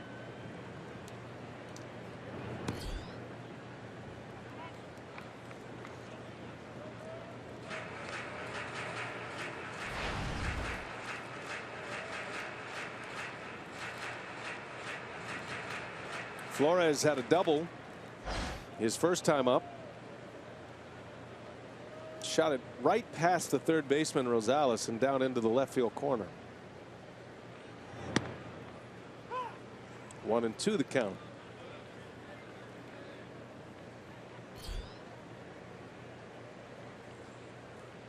Brewers got Ramon from the Mariners. He was traded from the Yankees to the Mariners last year, part of that Dustin Ackley deal. And then the Mariners flipped him to Milwaukee. In the dirt, on the move is Perez. I tell you, his base running today has been spot on. He's had a number of good decisions, and now he's at 3rd base with nobody out. Yeah, look at his secondary lead, and he's ready to take off as soon as that ball gets away. And able to make it in safely. That's a good risk to take, and And he's able to get in there. Norris not able to keep it close enough, and now a ground ball, fly ball, score a run. It looks like a no-brainer. He makes it with no problem, but it's all about being ready for that moment as Flores lines it foul.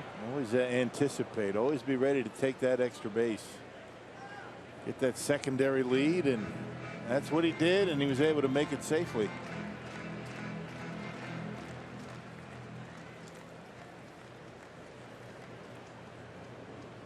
Two and two, infield in. Brewers lead 2-1. Count goes full now.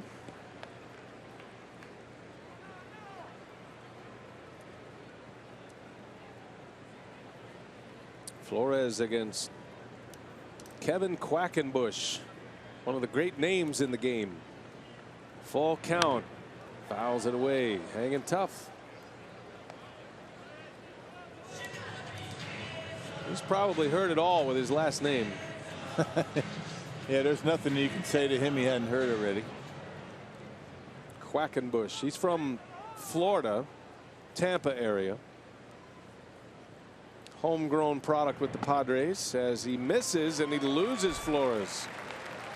So good battle there by Ramon, and he draws the walk. First and third, nobody out, and the pitcher Davies coming up. Yeah, Craig Counsell wants more out of Zach Davies. I like it. You know, get him in there. His pitch count's in decent shape, and he's in a position to drop down a bunt to get Flores over to second base.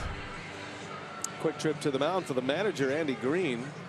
There's nobody in the bullpen. This is not a pitching change situation, but Green brings the entire infield in, and he's got bunt strategy on his mind. Talking about the defense, right?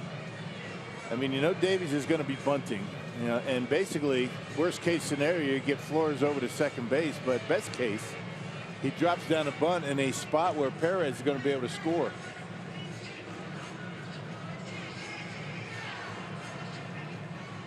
Davies, who had his second career major league hit in the second inning, infield hit.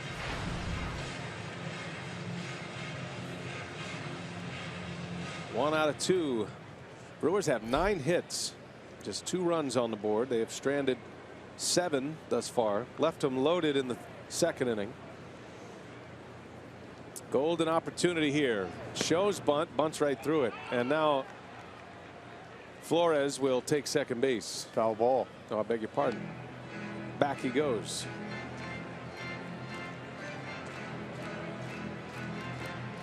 And Zach Davies sitting at 84 pitches right now, and you know, Craig Counsell is showing a lot of confidence in him, especially after just about his entire bullpen was active in yesterday's game. Let him keep going. Yeah, sure. 12-inning game yesterday.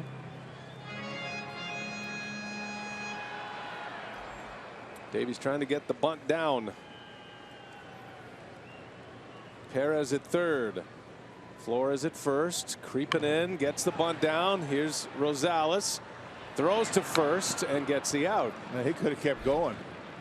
I mean, there's nobody even close to third base. I mean, he could have kept creeping further and further down that line. And Rosales really could have done, had nothing, he couldn't do anything about it. Would have had to decide whether to allow Davies to go to first base without a throw. Check it out. There's nobody over there. A bunt coming right to him. He can continue to go further and further down the line. No reason to head back. And he gets the out at first base.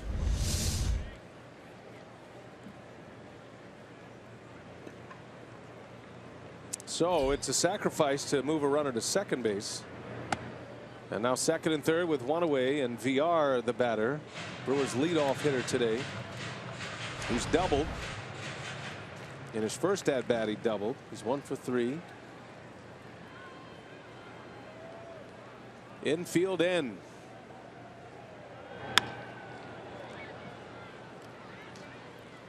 VR got an at bat in the second inning with the bases loaded.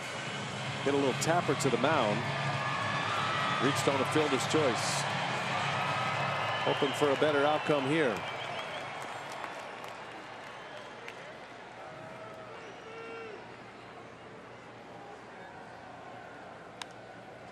Popped him up. Rosales will give it a look near the dugout, and he's got it for the out. And that's a big out for Quackenbush as VR is gone. 2 gone now. Still second and third.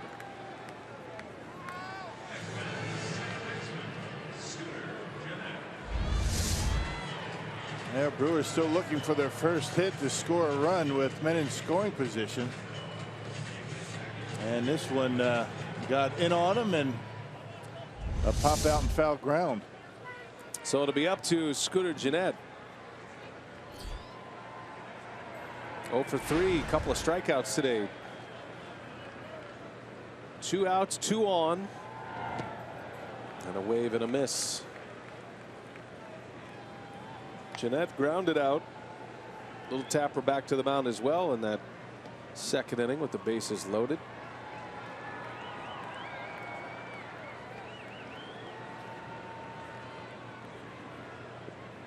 Key moment in the game here, 6th inning. Base hit should score 2.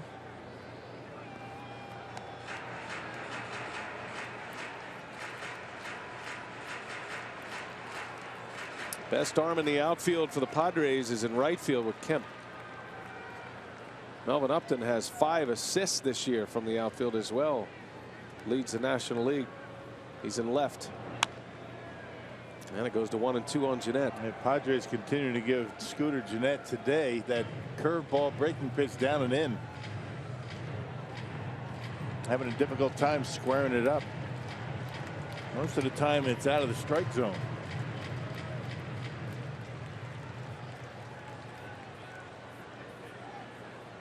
First reliever used today, Quackenbush for the Padres.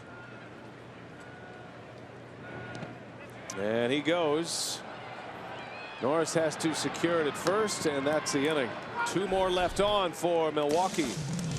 2-1 Brewers as we go to the 7th at Miller Park.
Fox Sports Wisconsin is brought to you by Hupy and Abraham. 1-800-800-5678. Hupy and Abraham. Tell them you mean business. You can stream the Brewers on the go. Stop by the Fox Sports Go booth on Tuesday, May 17th when the Cubs are here. Download the app, get a free prize. Visit foxsportswisconsin.com. Click on the upcoming events tab for details. First game of that series with the Cubs Tuesday. A 3-gamer. Brewers lead 2-1. Been a very well pitched game thus far. Davies has surrendered just 2 hits in this game. They both came in the 4th inning. As Matt Kemp will bat for the 3rd time. He's 0 for 2 with a strikeout. Brewers got a home run from Carter in the 3rd. Long home run, 448 feet. Off the scoreboard in right center. I mean, Lucroy homered in the 5th inning, 422 feet off the scoreboard in dead center. Padres run came in the 4th. Norris with a sac fly.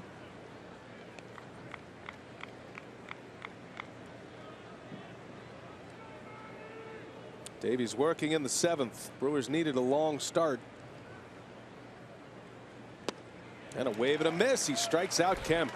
Changeup. Well, he's had a good one today, huh? Yep. And, well, it's all about his fastball, though. I mean, his fastball has been located very well. He's got that fastball in the hitters' minds, and they're surprised by the changeup for the most part. I mean, when you have location like that, you know, you're not going to get beat too badly on the change. But the only bad changeup that he threw is the one to Jankowski. He tripled to left center. That is the 6th strikeout for Davies, which ties a career high, his brief career in the big leagues. A lot of fastballs, and that's what Craig Counsell was talking about. Talking about Davies before the game, saying he needs to be using his fastball a little bit more, and he has been doing that his last few times out. 1 out for Brett Wallace. Wallace had a single in the 4th. As the other San Diego hit, he and Jankowski with the 2 hits today. That snapped an 0 for 13 for Wallace. Out in front of a change. 1-2 the count. He's got good movement on it too, going away from left-handed hitters.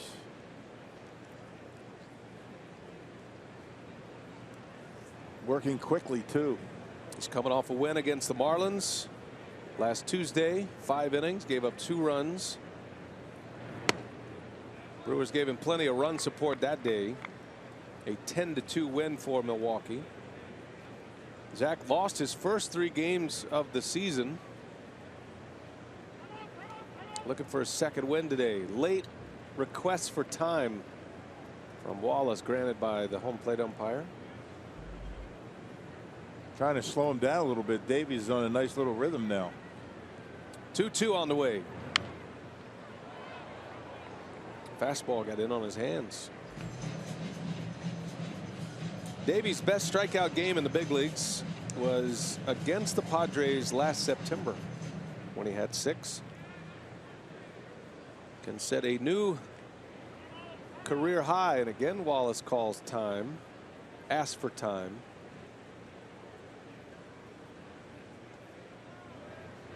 Going with a changeup. How about that swing? Yeah.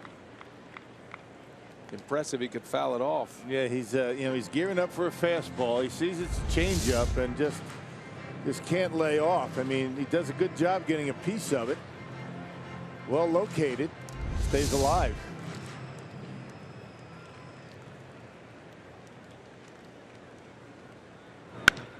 Hit hard left center, way back there, and Brett Wallace has tied this one up on a 2-strike pitch.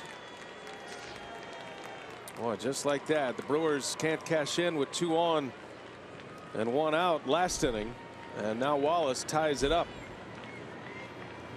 His 3rd home run of the season. Yep, fastball down. It was a fastball. Lucroy wanted it in. Look where it ends up, outer half. And Wallace gives it a ride, a line drive out of here to left center. And now Craig Counsell on his way. So Davies is done. Tried to get 7 out of him. He goes 6 1/3 and will not have a chance to win this one here today. Gets a nice hand on his way out.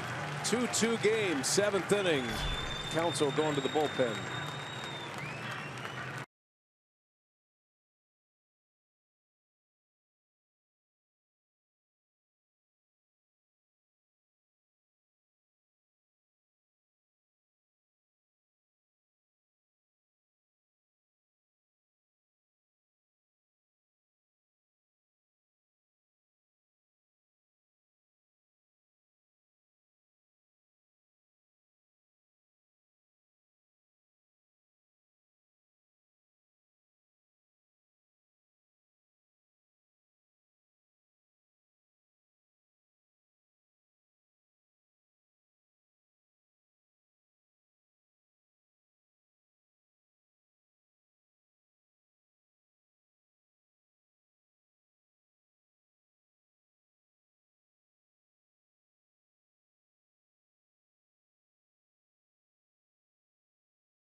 Sports Wisconsin is brought to you by Miller Lite, the original light Pilsner.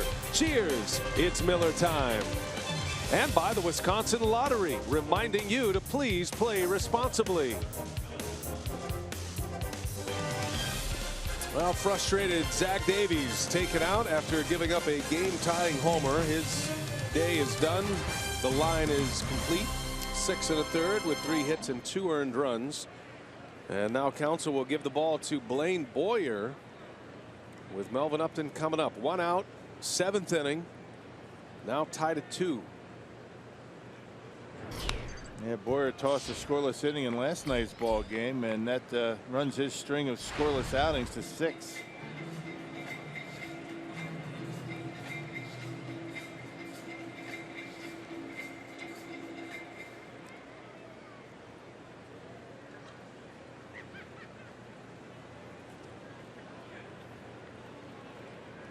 Upton is 0 for 2.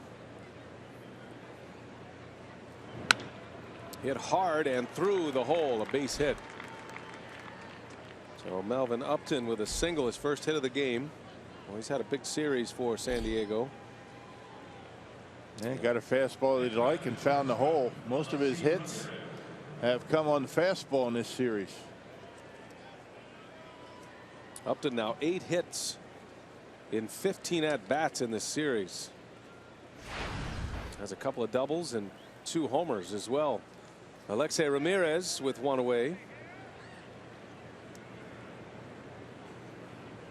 You get in a tight game like this, and it feels like pitching is the story. Davies giving up the tying run and taken out. But if the offense can be a little bit better and deliver some runs, it changes everything. It changes how Counsell manages. Davies is still out there. Bullpen gets a little more rest. Brewers right now today 1 for 9 with runners in scoring position. And a big problem in this series. 3 for 37 in the series. And one of those hits was Davies today had an infield hit that didn't produce a run. So it has been 9 more left on base after 16 last night. So you don't score runs, and you got to be very fine on the mound. Very little room for error from the pitching staff.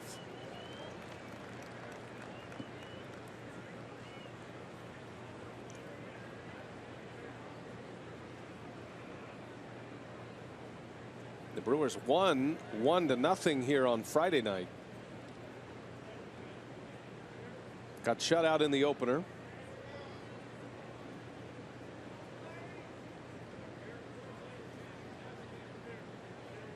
One ball, 1 strike on Ramirez. Boy, you're looking for that ground ball to get him out of this inning. Upton is a threat to run. And Ramirez handles the bat pretty well. There's a big hole between first and second. Might be a pretty decent hit and run pitch. 1-1, 2-1. You don't see that much anymore, the hit and run.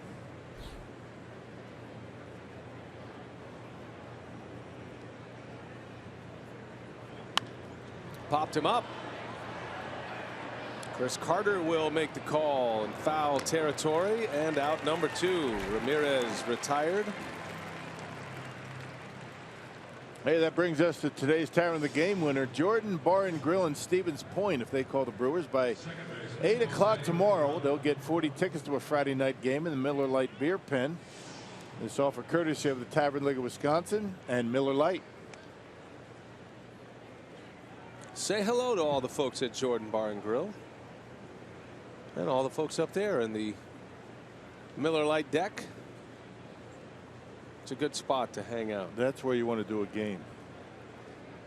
I'd be up for that. Be interesting. I'd have to do it by myself. You don't trust me?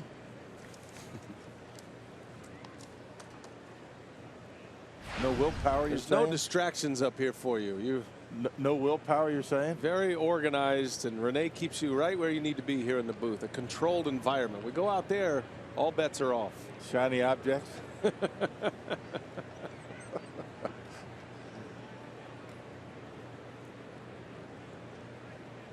Yeah, I think you're right. Oh, it's, at least you're self-evaluating now. Looks like a little bit too much fun. Jose Pirela. And a check on Upton. He was leaning to first. You can tell he wants to run. A little jumpy over there at first base.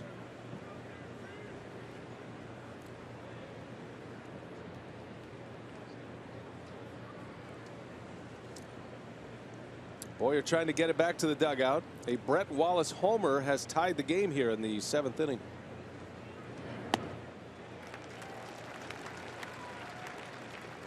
Yeah, Pirela's another guy that likes that fastball. Number of guys on this Padres team that will attack fastballs even when they're not in the strike zone.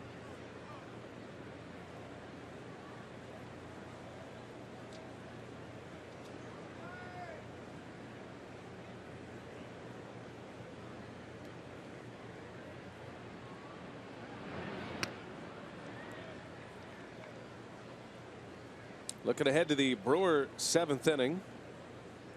We'll have Lucroy, Carter, and Neuenhuis.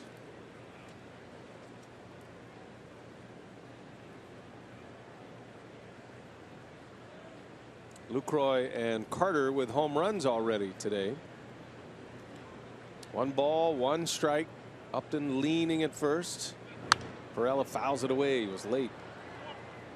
Yeah, missed his spot that time. Boyer was supposed to be on the outside corner and gave Pirela a pretty good pitch to hit. Got away with some bad location right there.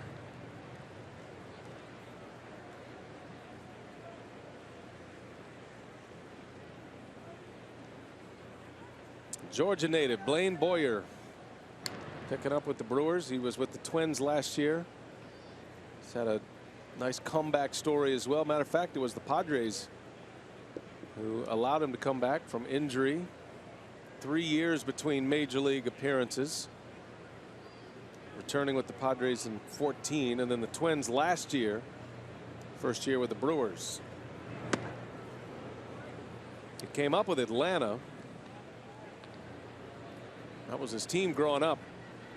The Braves. And had a real good year with the Twins last year. I mean, his numbers are pretty good.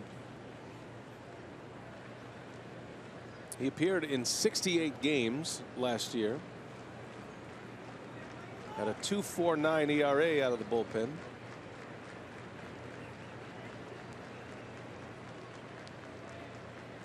Two on the ground, right to GENNETT. Flip it to VR, and that's how the side is retired. So Boyer does his job. Game's tied at 2. 7th inning stretch time. And we turn it over to Rob Edwards in Miller Park's presentation of God Bless America. Enjoy. Led by Bob Kozlowski from the Brewers Guest Services. God.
It's something to smile about. A couple of long home runs for the Brewers, responsible for both the runs on the board, both coming off the scoreboard out in center field. Chris Carter and Jonathan Lucroy at the time gave the Brewers a 2-1 lead right off the Miller light sign.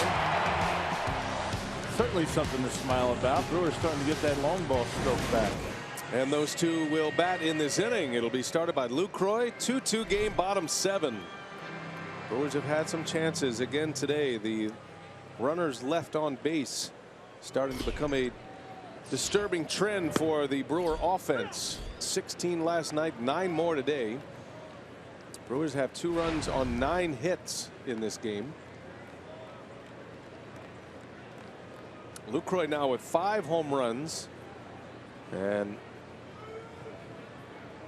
continues to keep the batting average up over 300. Liner into right, slicing, it's down, base hit. Jonathan Lucroy singles to start the inning. Second hit of the game for Lucroy, 3rd time on base. Yeah, slices that one down that into right field, and it looked like Kemp had a little bit of a problem getting there. Kind of stumbled as he got there. That would have been nice to see that ball go over his glove. Maybe Lucroy ends up at 3rd base, but look at that stroke. Good balance. Check it out right there. Kind of lost his footing a little bit, but able to hold Lucroy to first base. Now, one thing to talk about here as we start to get into the late innings is the Padres bullpen. After the 12-inning game last night, Andy Green used just about all of his relievers. You got to figure at least 2 pitchers are down from that bullpen, or all 3 that pitched last night, actually. As you see, Carter at the plate today, presented by Blaze Pizza. They brought up a new reliever today, Guerrero, right-hander. Padres have made a roster move in just about every game of this series, if not every game. I was chatting with their media relations director, Josh Issue, and I haven't seen him this trip. He's been busy with all the transactions. Padres feeling like they needed some pitching. Tyron Guerrero arriving here from AAA El Paso, and Leonel Campos, who pitched yesterday, was sent out, optioned down to AAA. They got the win yesterday and got sent out. Your services are no longer needed here. And Carlos Villanueva, former Brewer, picked up a save. Can't imagine Villanueva would be available today. Multiple innings Friday, got the save yesterday. Padres had to use a reliever to start the game as it was with Luis Perdomo. Brad Hand probably not available. He threw 4 innings yesterday. So those are all things that Andy Green and his pitching coach Darren Balsley have to think about.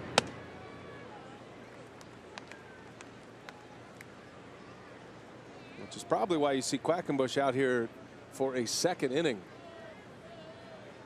Normally when you're stacked up the way you want, you just ask 1 inning out of your relievers. But things are not stacked up the way neither one of these managers want. They've both been going deep into the bullpens throughout the series. First-year manager Andy Green. Carter takes one off the plate. Full count to Chris. He is a streaky hitter and a streaky home run hitter. And after a long offer, hit that home run for the Brewers in the 3rd.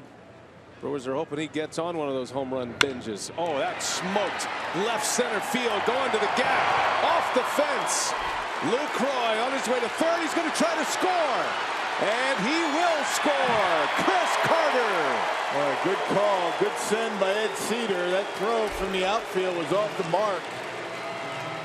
Oh yeah, talk about the offense being aggressive on the bases. Ed Cedar has been aggressive, and a good send right there. Got to be aggressive when your guys aren't getting the job done with runners in scoring position. And you know, Lucroy and Carter were able to get it done again. That ball was blistered out there into the gap. And that's probably going to be it for Quackenbush. Look at this, center field. It hits the angle over there. And watch the throw in. And Ed Cedar saw this throw off the mark, and that's why he sent Lucroy.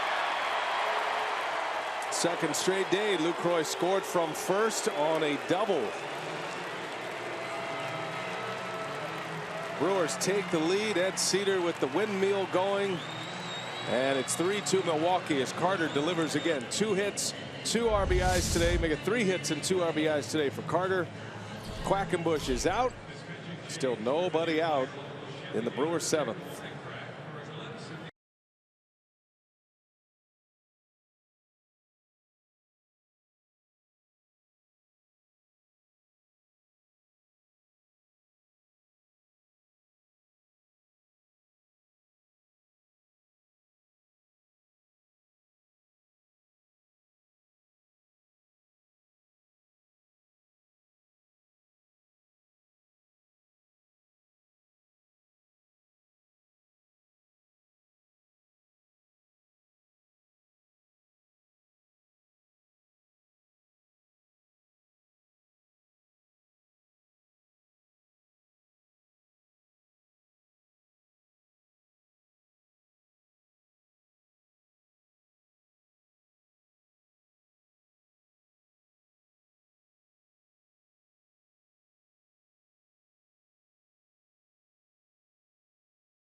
Today his 3rd hit. He's a triple away from the cycle, and his double produces the go-ahead run. 3-2 Milwaukee. Pitching change. Ryan Buchter is in, the hard-throwing lefty. Yeah, we saw him in yesterday's ball game. The earned run average 5th best in the National League amongst relievers, and we've seen him now 3 of 4 games.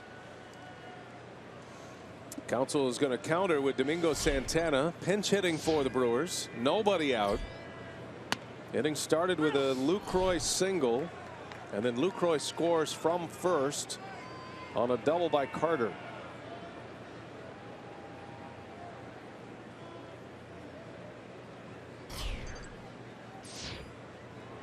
Santana not in the starting lineup today. Gets a swing at it in the 7th. Pinch hitting for Neuenhuis.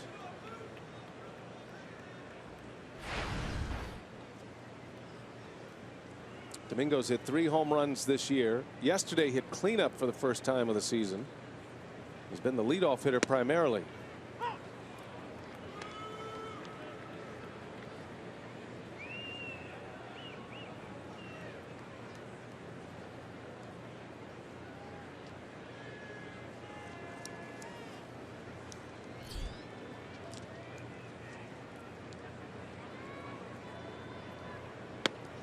And a called strike 3. Santana didn't take the bat off his shoulder. Down he goes. That spot in the lineup has been the K zone. That 5th spot in the batting order has produced 4 strikeouts. Yep, right on that inside corner, maybe off a little bit, but far too close to take with 2 strikes. So Santana not able to advance Carter over to 3rd base.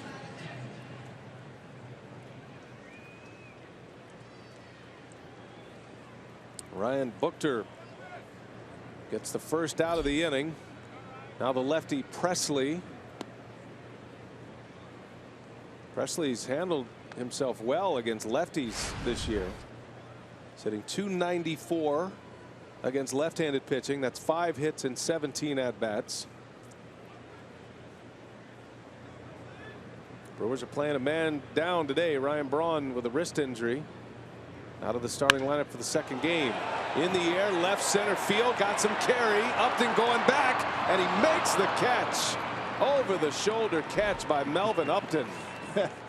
Well, Presley put a charge into that baby, lefty versus lefty, and you know, Upton kind of just drifted after that baseball. Looked like he was going to be able to make the catch easily, but over the shoulder, kind of had to reach back. And Alex Presley nearly hit one out of here. Kind of an impressive catch, and you know, I think Presley thought he hit that one out. Thought this was a hitter's park. Those cool temperatures makes it play a lot bigger. Another month that'll have a chance to go out when it gets all heated up inside Miller Park. So Carter still at second. Buchter with 2 outs now. And Hernan Perez takes ball 1. He's had a good day at the plate. Every time at the plate he's hit the ball hard. Single in the second, a line out in the third, probably his best hit ball of the game. And then he doubled to right center his last time up.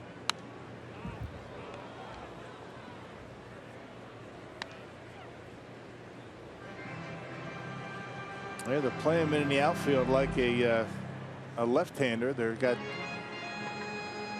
Jankowski shaded over toward right center. Got a lot of room in the gap out in left center, but you know, Perez typically likes to use that right center field gap.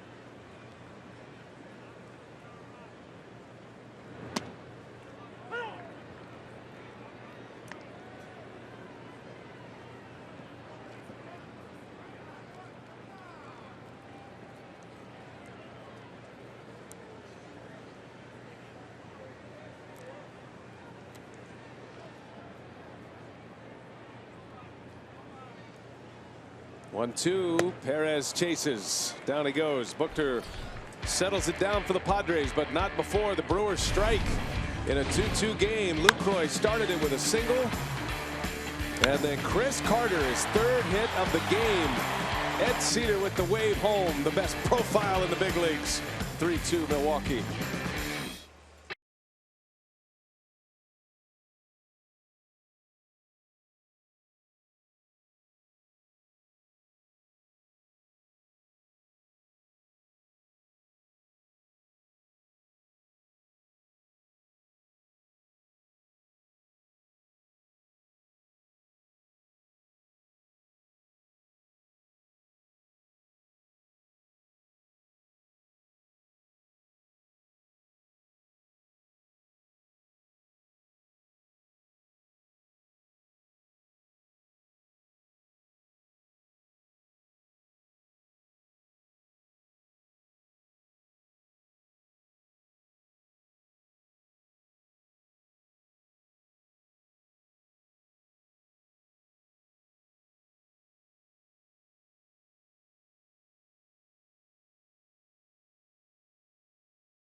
Delivers Lucroy. 3-2 Milwaukee as we go to the 8th inning in our Carsuit.com trivia.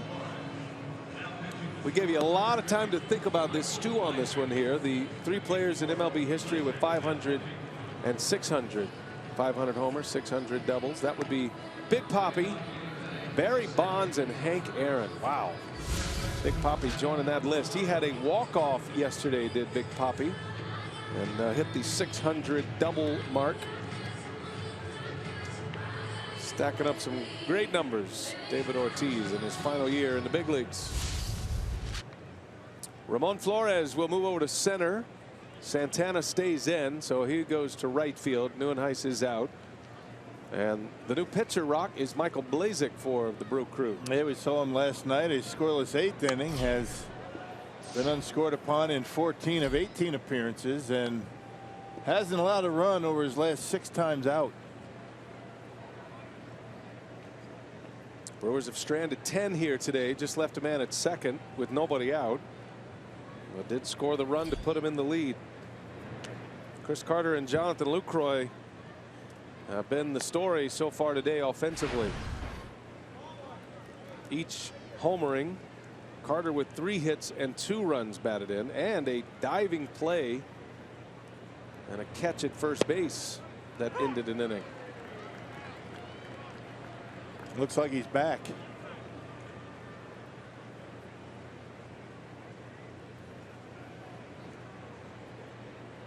One and 2. Rosales stays alive. Zach Davies started, pitched well. He went 6 1/3, gave up just 2 earned runs. And then Boyer came in to finish the inning. And now Blazek. Brewers are where they want to be in the 8th with their late inning relief set up as Rosales pops it up. GENNETT in the grass wants it. 1 gone. Let's check in with Sophia Minnaert. She's got a bullpen update, a Will Smith sighting maybe. Yeah, that's right. He threw his first bullpen on Friday, threw his second today. He went 10 more pitches, 35 today, and worked in the pen with bullpen catcher Marcus Hanel.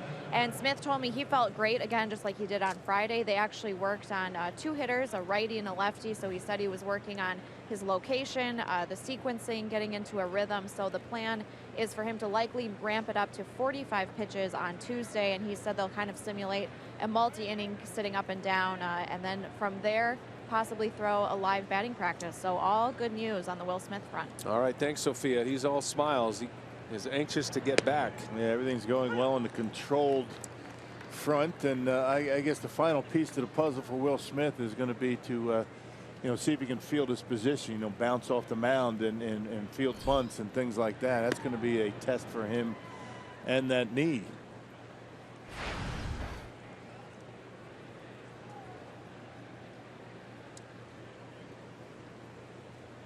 Christian Bethancourt at the plate. His first at bat.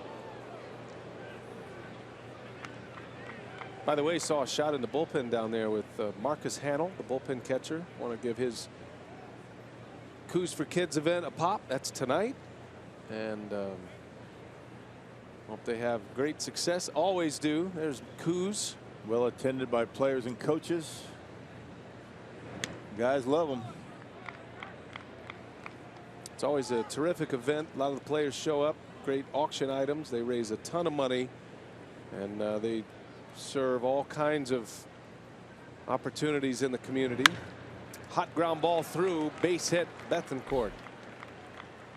And a base runner with 1 out. The tying run is aboard. A pinch hit for Bethancourt. Top of the order now. By the way, that event's at Hitters Baseball Academy in Racine. If you're interested, you can go to CoosForKids.com to find out more. Yep, nice complex down there. Great guy. Long-time bullpen catcher for the Brewers. Yep, still room for you if you want to head down.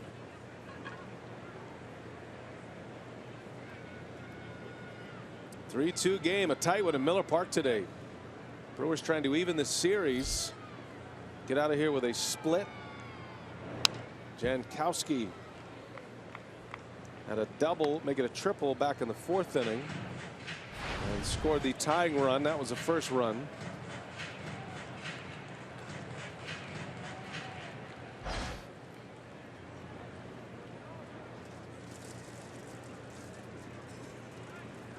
Brewers have out hit San Diego 11-5, only lead by 1 on the scoreboard. Line drive, base hit. And 2 on for San Diego. Back-to-back singles with 1 out. And the dangerous bat of Derek Norris coming up. Yeah, Kemp Wallace to follow, and then Upton. But there's a couple of hits off of Blazek here this afternoon, both coming on fastballs, oddly enough. And Blazek usually going to be using that slider and curveball quite a bit. Right off the end of the bat for Jankowski. And he gets his second hit. Tying run at second. Go ahead run at first now for Norris, who hit a long homer yesterday in the 12th inning. He drove in a run in the 4th. Sac fly. It was a line drive to right. And he lined out to Carter in the 6th inning. That diving catch by Carter.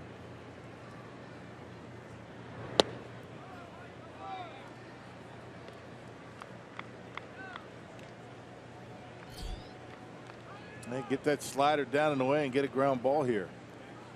Now the Brewers set up to turn 2 to get him out of the inning. 1 out for Blazek.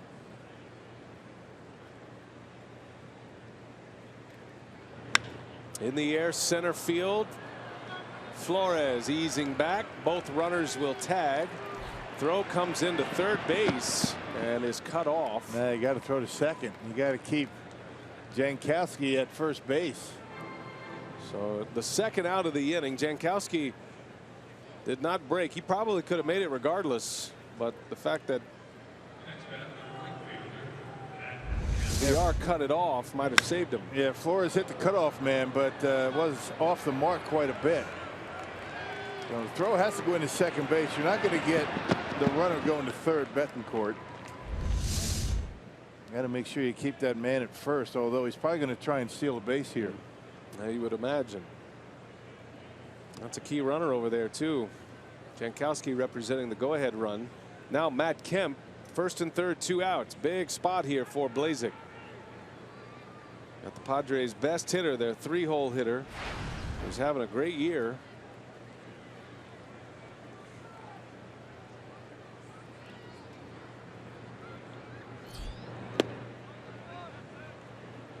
Kemp is 0 for 3. Has struck out his last 2 times up. Looks like Blazek may be fighting the command on his slider a little bit. Yeah, one of the reasons probably why he's throwing a few more fastballs, but that could be dangerous here. Runners at the corners. Tried it again, misses again. And now 2-0. Brett Wallace would be next. He's been San Diego's best hitter today. 2 hits, including a game-tying homer in the 7th, which was quickly erased by Carter's RBI double in the bottom of the 7th.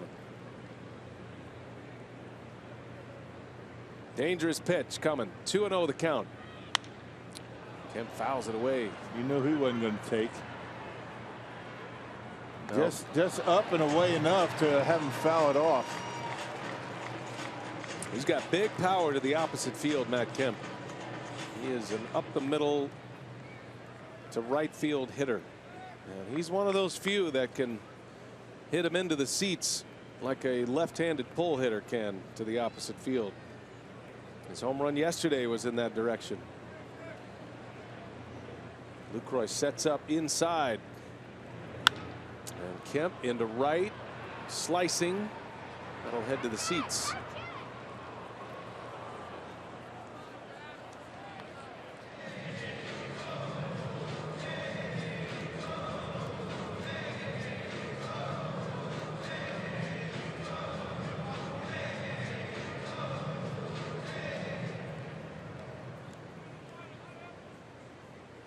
So Blazek, after falling behind 2-0, now has it even.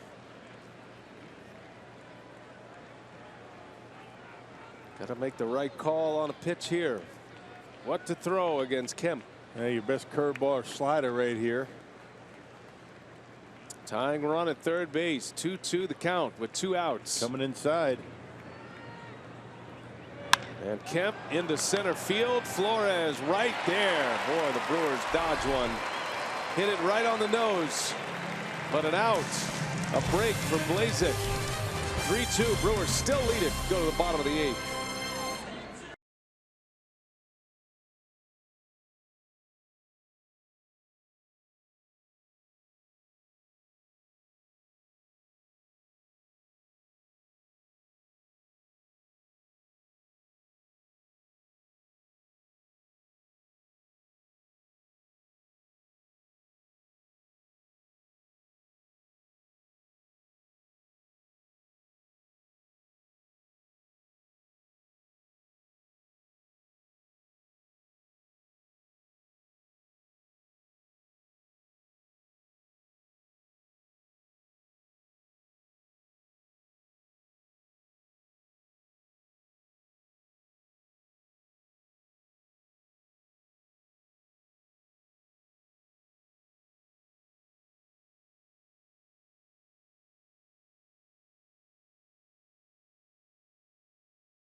clinging to a 3-2 lead over the Padres. Bottom of the 8th we go. Michael Blazek survives a scare in the top of the 8th to hold Milwaukee's lead. We're getting ready for Brewers Live postgame on the way. Going to hear from Craig Counsell as always. Rock's going to join me on the set.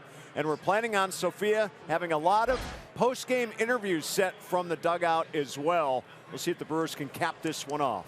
BA? All right, Craig, thanks. Looking forward to that. 3-2 Milwaukee, and the home 8th. Changes for the Padres. Bethancourt, after his pinch hit single, will stay in. And the new pitcher is Fernando Rodney, who is the Padres closer. It gives you an idea of the desperation of San Diego right now with their pitching staff. Yeah, you very rarely see the closer coming in on the road in the 9th down by a run. Although Craig Counsell did that on the last road trip, did that in Cincinnati. It worked out.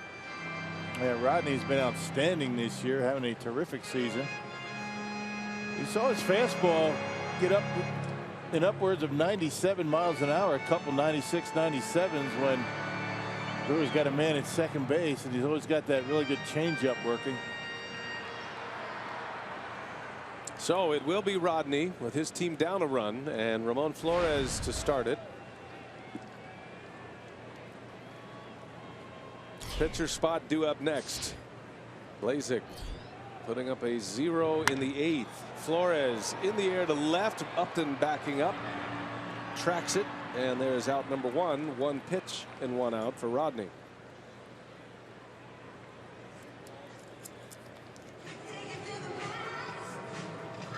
Pinch hitter Colin Walsh, the switch hitter.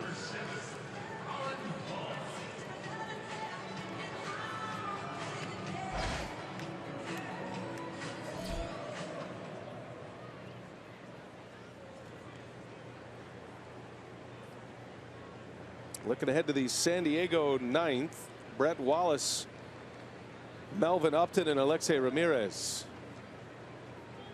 Middle of that Padres order. Wallace has been the dangerous bat today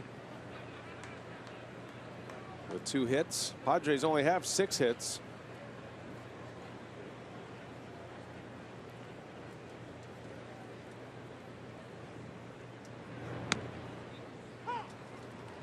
Changeup from Rodney. It's a good one.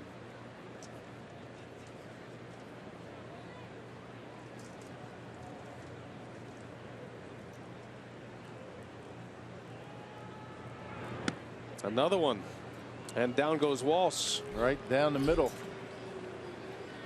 Hey, MLB TV Premium, the #1 live streaming sports service, delivers everything you want to come. All right, hold up. I'm going to start over. Start over. Ready? MLB TV Premium, #1 live streaming sports service, delivers everything you have come to expect and more. Watch every out-of-market game live in HD or over 100 supported devices. Visit MLB.TV for details. What does that mean? Wake up? That's Rocky? my alarm. That's my wake-up alarm for you.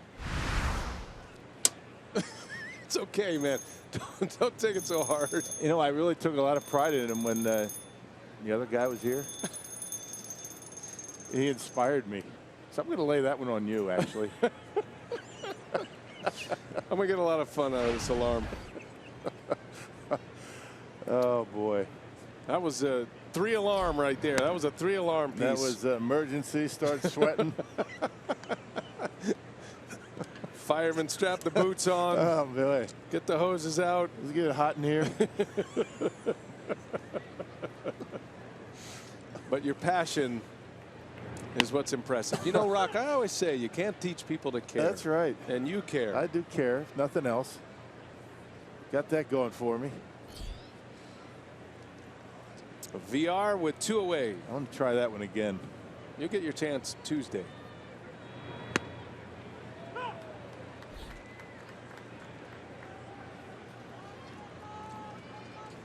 Brewers trying to win a 1-run game at this point. If VR doesn't strike, we got Jeffress ready to roll in the bullpen.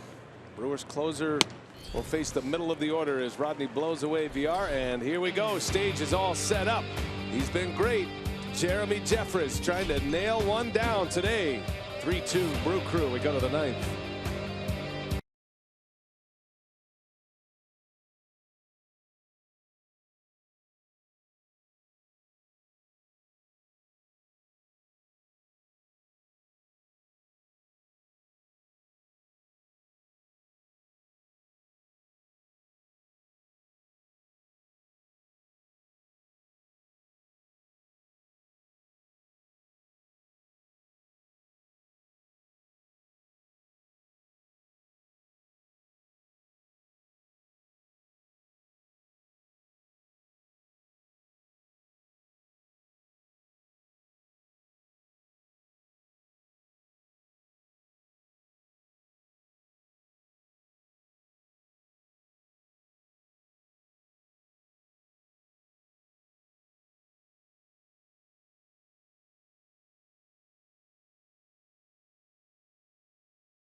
Good ball game today. Brewers coming right down to the end with a 3-2 lead. Here comes the ninth. And Brewers baseball on Fox Sports Wisconsin is presented by Potawatomi Hotel and Casino. Jeremy Jeffress trying to take it to the house here for Milwaukee. He is 9 for 9 in save opportunities. Has not allowed a run in a save opportunity yet. That ERA comes from his 7 non-save opportunities. So here he is, Rock, with a 1-run lead to work with in the middle of the Padre order coming up. Yeah, we saw Jeremy in last night's ball game tossed a scoreless inning, walked a batter, but did not allow a run. Has been unscored upon in 14 of 16, and as you mentioned, in save opportunities, he's been perfect. Right now, Blaine Boyer in line for the win. Came in relief for Zach Davies. Blazek put up a 0 in the 8th. And now Jeffress here for the 9th. Wallace has 2 hits. Singled to center field in the 4th inning, and then he ripped one out to the opposite field. A left center field home run for Wallace in the 7th. Quickly 0-2 on Wallace.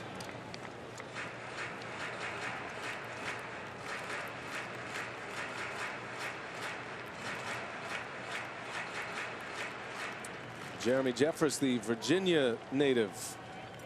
First-round draft pick by the Brewers out of high school. Had a long route to the big leagues. Traded to the Royals. Shipped from Kansas City to Toronto. A swing and a miss. Down goes Wallace. The equalizer, the curveball. It's a good pitch for him. And get ahead, and they throw it on the back leg. A little bit upstairs, but worked out well. You could see Brett Wallace out in front and over the top of it. Good pitch. And the change of pace of it is what makes it so effective. Has the break on it, but it's off his fastball significantly. Got to watch this guy right here, Melvin Upton with the fastball. And Upton buckled his knees, did Jeffress, with a bender in there for a strike. This guy can turn around anybody's fastball. We've seen that in the series. Singled his last time up. He's 1 for 3 today. He's had a red hot series here against Milwaukee. On the ground, Carter's there. He'll take it himself. 2 quick outs for Jeffress. Miller Lite, what's on tap? The Cubs are coming in Tuesday night. Night games Tuesday and Wednesday. Day game Thursday. Miller Lite, what's on tap as the red hot Chicago Cubs making their way to Miller Park. Chase Anderson preparing for his next start. Jeffress 1 out away from sealing the deal. Alexei Ramirez at the plate. Put a fastball by him.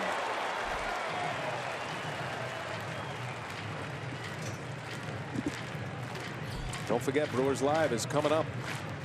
Craig Kashawn. Brock's headed out there with Craig. Sophia has interviews. Jeffress with one more piece to the puzzle here. In the air, right field, hanging up on the run in. Santana lost it in the lights. And Ramirez on his way to second. Wow. My goodness. The game should be over. Instead, the tying run now at second base. Lost it in the lights for a double. No, the lights and those glass panels above the stands out there. I'm not sure which one it was, but I'm not sure when he lost it. He saw it initially because he went in and got there. He got there where the baseball was supposed to be. Right here, he loses it. And a good job by Flores to back him up. What a disaster right here. Now another shot with a man in scoring position. And those panels above the first base and third base grandstand can be a challenge for outfielders. Now Jeffress with a runner at second, the tying run, and the young Jose Perella at the plate, a fastball hitter.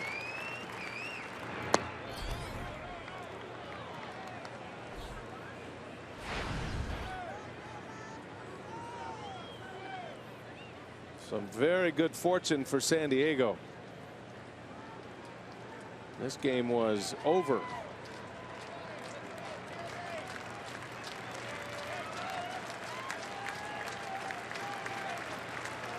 (3-2) Brewers. And a strike just caught the edge. 1-1 to count. 96 with a fastball from remember, Jeffers. Corella, very good fastball hitter, and we've seen him attack the fastball the entire series. 96 on that last one.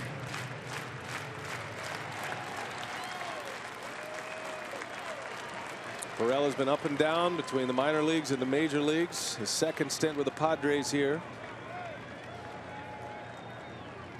1-1 pitch. 2-1 to count.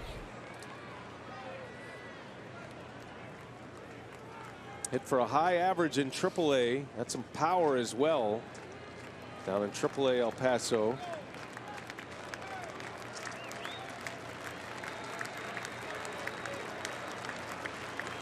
He's in a big spot.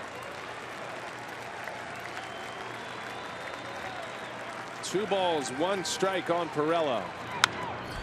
And he muscles one to Carter. Jeffers is there, and that's the ball game. The Brewers win it. Avoiding disaster, Jeremy Jeffers gets the final out on a jam shot. Chris Carter with 3 hits, drives in a pair. He and Lucroy hit long home runs, and the Brewers earn a split in this 4-game series with San Diego. Final score 3-2. Boyer the winner. Jeffers now 10 for 10 in save opportunities. Time for Brewers Live. Let's check in with Craig Kashawn standing by in the outfield. Gregor? Okay, VA, never comes easy, but finally a win for Milwaukee to even up this series. They split the 4-gamer against the Padres. Going to hear from Craig Counsell, get you set for that big Cubs series that starts on Tuesday as well. Let's find out if we hear from the home run hitters. Stay with us.